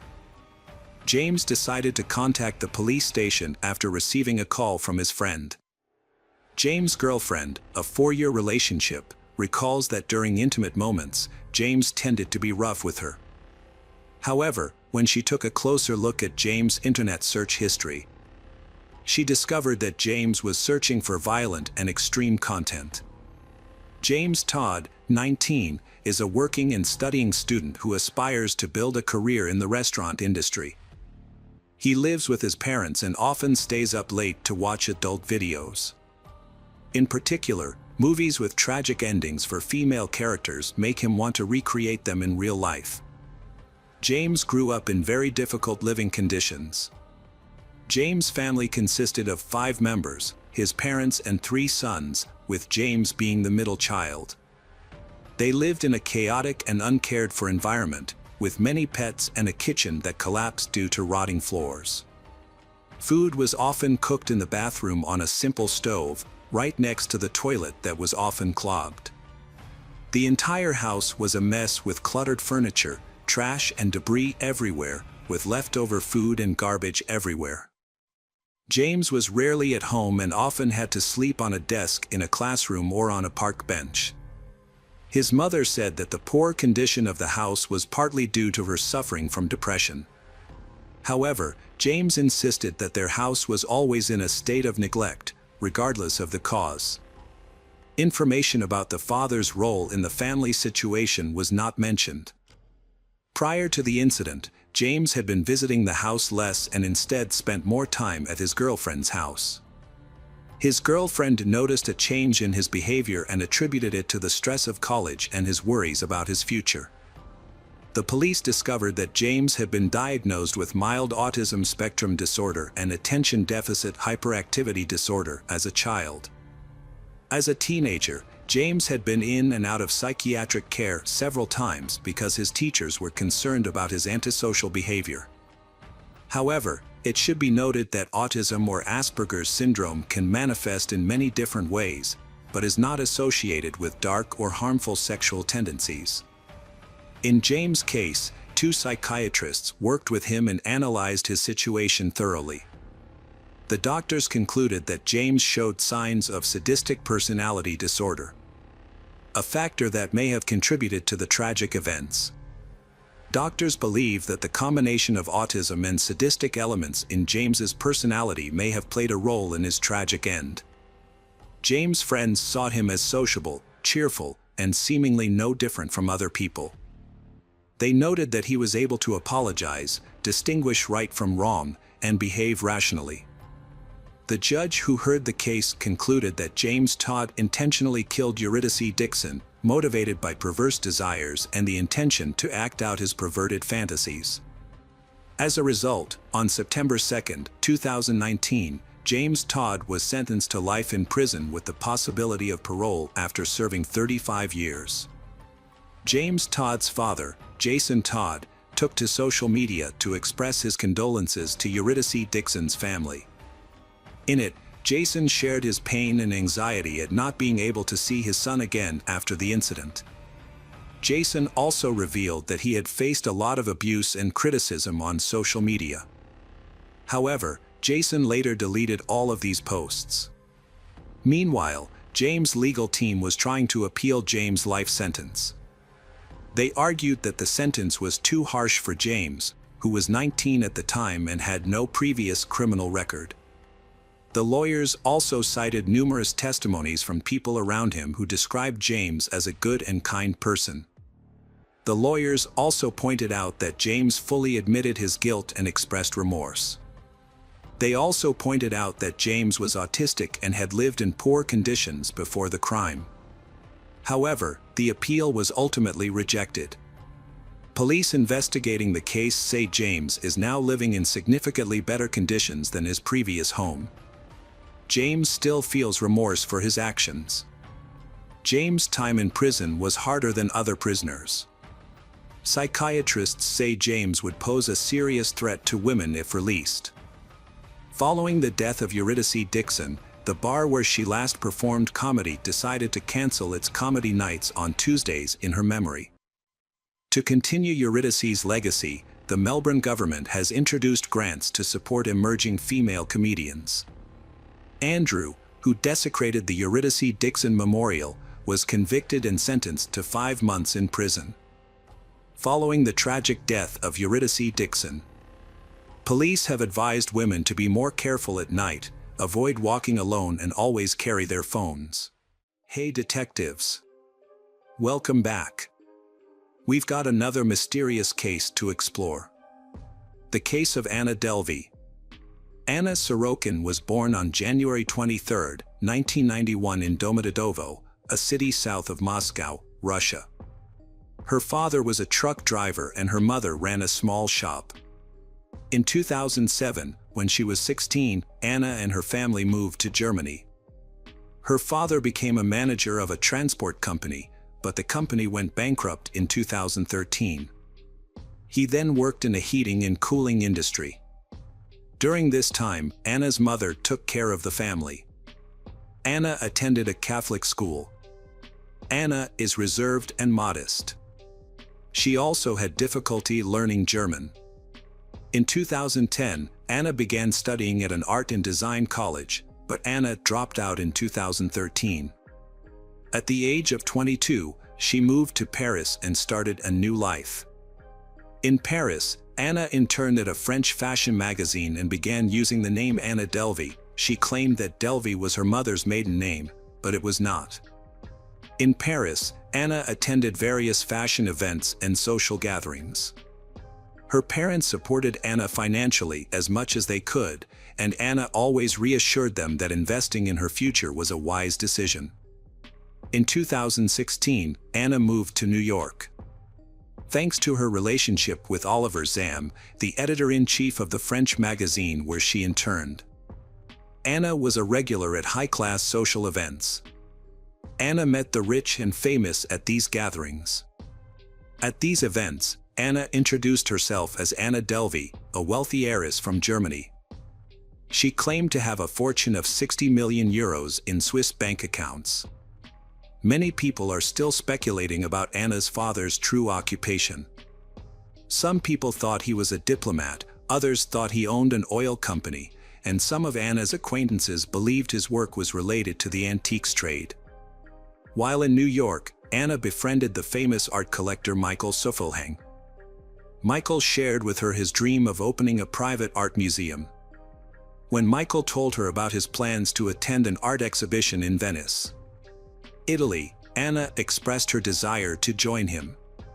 Michael agreed to let Anna attend and paid for Anna's flight and hotel accommodation, on the condition that Anna would reimburse Michael later. However, while in Venice, Anna surprisingly paid for everything in cash, which Michael found strange. When they returned to New York, Anna was in no hurry to return the money to Michael. Eventually, Michael forgone the $3,000 outstanding. In New York, Anna befriended Rachel Williams, a former photo editor for a famous fashion magazine. Although Rachel found Anna demanding and rude, they maintained a close relationship. Anna began sharing her business idea with her friends. She wanted to buy a historic building on Park Avenue in Manhattan to create an art space called the Anna Delvey Foundation. The building would include galleries, shops, restaurants, bars, and a bakery on 6 floors. To convince others of her idea, Anna created fake financial documents using specialized software. These documents were intended to prove that she owned 60 million euros in Swiss bank accounts. Before that, Anna had taken out small loans to maintain her lavish lifestyle, and she often relied on the help of various financial advisors. In November 2016, Anna went to the City National Bank and applied for a loan of $22 million. Her reason for the loan was to finance the renovation of a historic building in collaboration with renowned designers and restorers. She mentioned that the funding was necessary because her assets were located outside the United States. Anna provided forged documents showing that she owned 60 million euros. However, the loan processing ran into problems when a bank employee noticed irregularities in the documents. The employee requested a report verifying Anna's foreign assets. The bank employee then received the document via email, which was from a person named Peter Henney. However, the bank employees were suspicious of the document because it was sent from a personal account. Anna explained that Peter was her family's financial advisor. The bank continued to scrutinize Anna's documents. But after a few months, they refused to lend to Anna because she could not prove the origin of the Swiss funds. After being rejected by the bank, Anna Delvey sought financial support from Fortress Investment Group. However, the company's CEO became suspicious of Anna's loan application due to inconsistencies in her documents. Specifically, Anna claimed to be of German origin, but her passport showed that she was born in Russia. This raised doubts about the authenticity of the information Anna provided. When the CEO began to examine Anna's assets more closely and wanted to meet her Swiss bankers in person, Anna quickly withdrew her loan application to avoid further scrutiny or investigation into her affairs. Anna's journey of fraud began with her seeking to borrow a large sum of money. Despite the difficulties and the need for guarantees from major financial institutions, she still managed to borrow $220,000 from various banks using forged documents. This success allowed her to enjoy a lavish lifestyle for many months. In 2017, Anna hosted a lavish birthday party at a luxury restaurant. However, after the party ended, the restaurant staff had to contact the guests to find Anna's contact information, as she had left without paying the bill. Anna finally resolved the issue by paying the debt in cash in February 2017. Anna also made an impression when she checked into the 11 Howard Hotel. Anna gave Neff Davis a $100 tip in exchange for information about the most upscale restaurant in Soho. Neff Davis noticed that other hotel guests often had a negative view of Anna because she often wandered around the hotel in her bathrobe. Despite this, the hotel staff were eager to serve Anna, as she was known for leaving generous tips. Anna and Neff Davis gradually developed a close relationship. Neff Davis became Anna's personal assistant. Anna paid Neff Davis's salary by inviting Neff Davis to fancy restaurants, taking Anna to high-end beauty salons and organizing luxury massages. Once, Neff Davis was invited by Anna to an exclusive party attended by famous actor McAllister. While staying at high-end hotels, Anna enjoyed many luxurious experiences. She often went to high-end beauty salons to get eyelash extensions done by top experts, costing around $400 per session. In addition, Anna also shopped for products from luxury brands and often dined at expensive restaurants. All expenses were deducted from her account at the 11 Howard Hotel. After 3 weeks of staying at the hotel management discovered that the credit card information Anna provided when checking into the room was invalid. The hotel owner demanded that Anna immediately pay the $30,000 bill. At this time, Anna was almost out of money due to her frequent spending on expensive food and services. This caused Anna's number of friends to decrease significantly, and Anna only spent time with 3 friends, Neff Davis, Casey, and Rachel. When asked about her financial situation, Anna remained silent. Once, Anna invited Neff Davis to dinner at a restaurant. After the meal, when Anna tried to pay with her bank card, her transaction was declined. She then gave the waiter 12 different credit card numbers, but none of them were accepted. Therefore, Neff Davis had to use his savings to pay the $283 bill. However, a few days later, Anna repaid Neff Davis the money, even paying back 3 times the amount owed in cash. In April 2017, Anna used forged documents to secure a $70,000 loan. She quickly used $30,000 of the money to pay off her outstanding bill at the 11 Howard Hotel. Anna Delvey planned to attend an annual investor meeting in May 2017, hoping to meet billionaire Warren Buffett. That same month, Anna invited a group of friends, including journalist Rachel Williams, fitness trainer Casey Duke, and a camera crew, on a trip to Morocco. The purpose of the trip was to film a documentary about the founding of her charity, the Anna Delvey Foundation. To stay, Anna booked a luxury villa in a 5-star hotel complex, priced at $7,000 a night. The villa had 3 bedrooms, a private pool, and an assistant. However, the trip ran into some problems. Early in the vacation, Casey Duke suffered from food poisoning and had to return to the United States for medical care. Later, the hotel staff informed Anna that they were unable to process her credit card payment. When she was unable to pay, Anna convinced Rachel Williams to pay the large bill of $62,000, an amount equal to Rachel's annual income. Rachel paid for Anna's trip to Morocco, Anna's extensive shopping spree, and her private tour of the Majorelle Gardens on Rachel's credit card. Anna promised to reimburse Rachel for these expenses. However, upon their return, Anna only paid Rachel $5,000, and then had to borrow money from others to pay for her New York apartment. In July 2017, complaints about Anna began to surface, particularly from designer Mark Kremers. Mark Kremers demanded payment for her work totaling $17,000. During this time, Anna frequently moved between hotels, accumulating significant debt, and repeatedly defaulting on her bills. Eventually, Anna found her financial situation dire. She and Casey met at a restaurant to discuss her life and Anna's financial situation. At first, Anna avoided answering, but the conversation soon brought her to tears. Anna claimed that she could solve her financial problems if Anna could buy back the historic building. However, Rachel also realized that she would have a hard time recovering the money Anna owed Rachel. Rachel decided to write a letter to the local prosecutor's office denouncing Anna. Within an hour, law enforcement officers contacted Rachel and informed her that they were conducting a criminal investigation against Anna Delvey.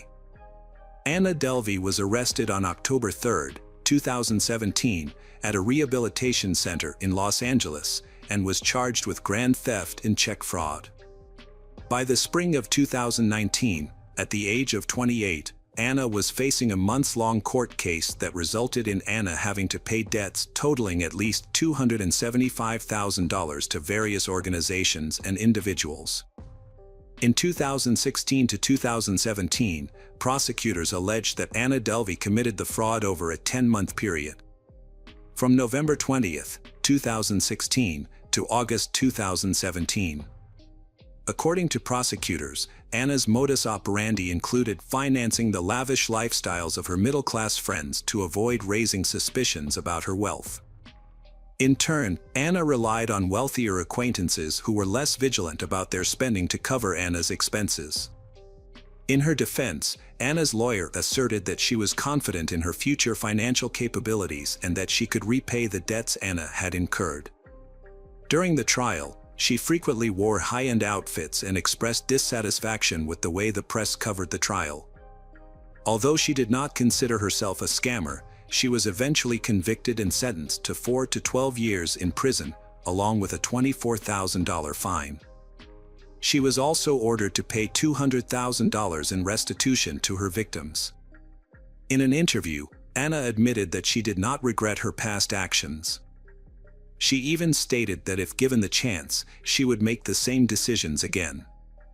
In 2019, Rachel Williams published a book titled My Friend Anna. The book chronicled Rachel's experiences with the scammer and the profound impact her trip to Morocco had on her life.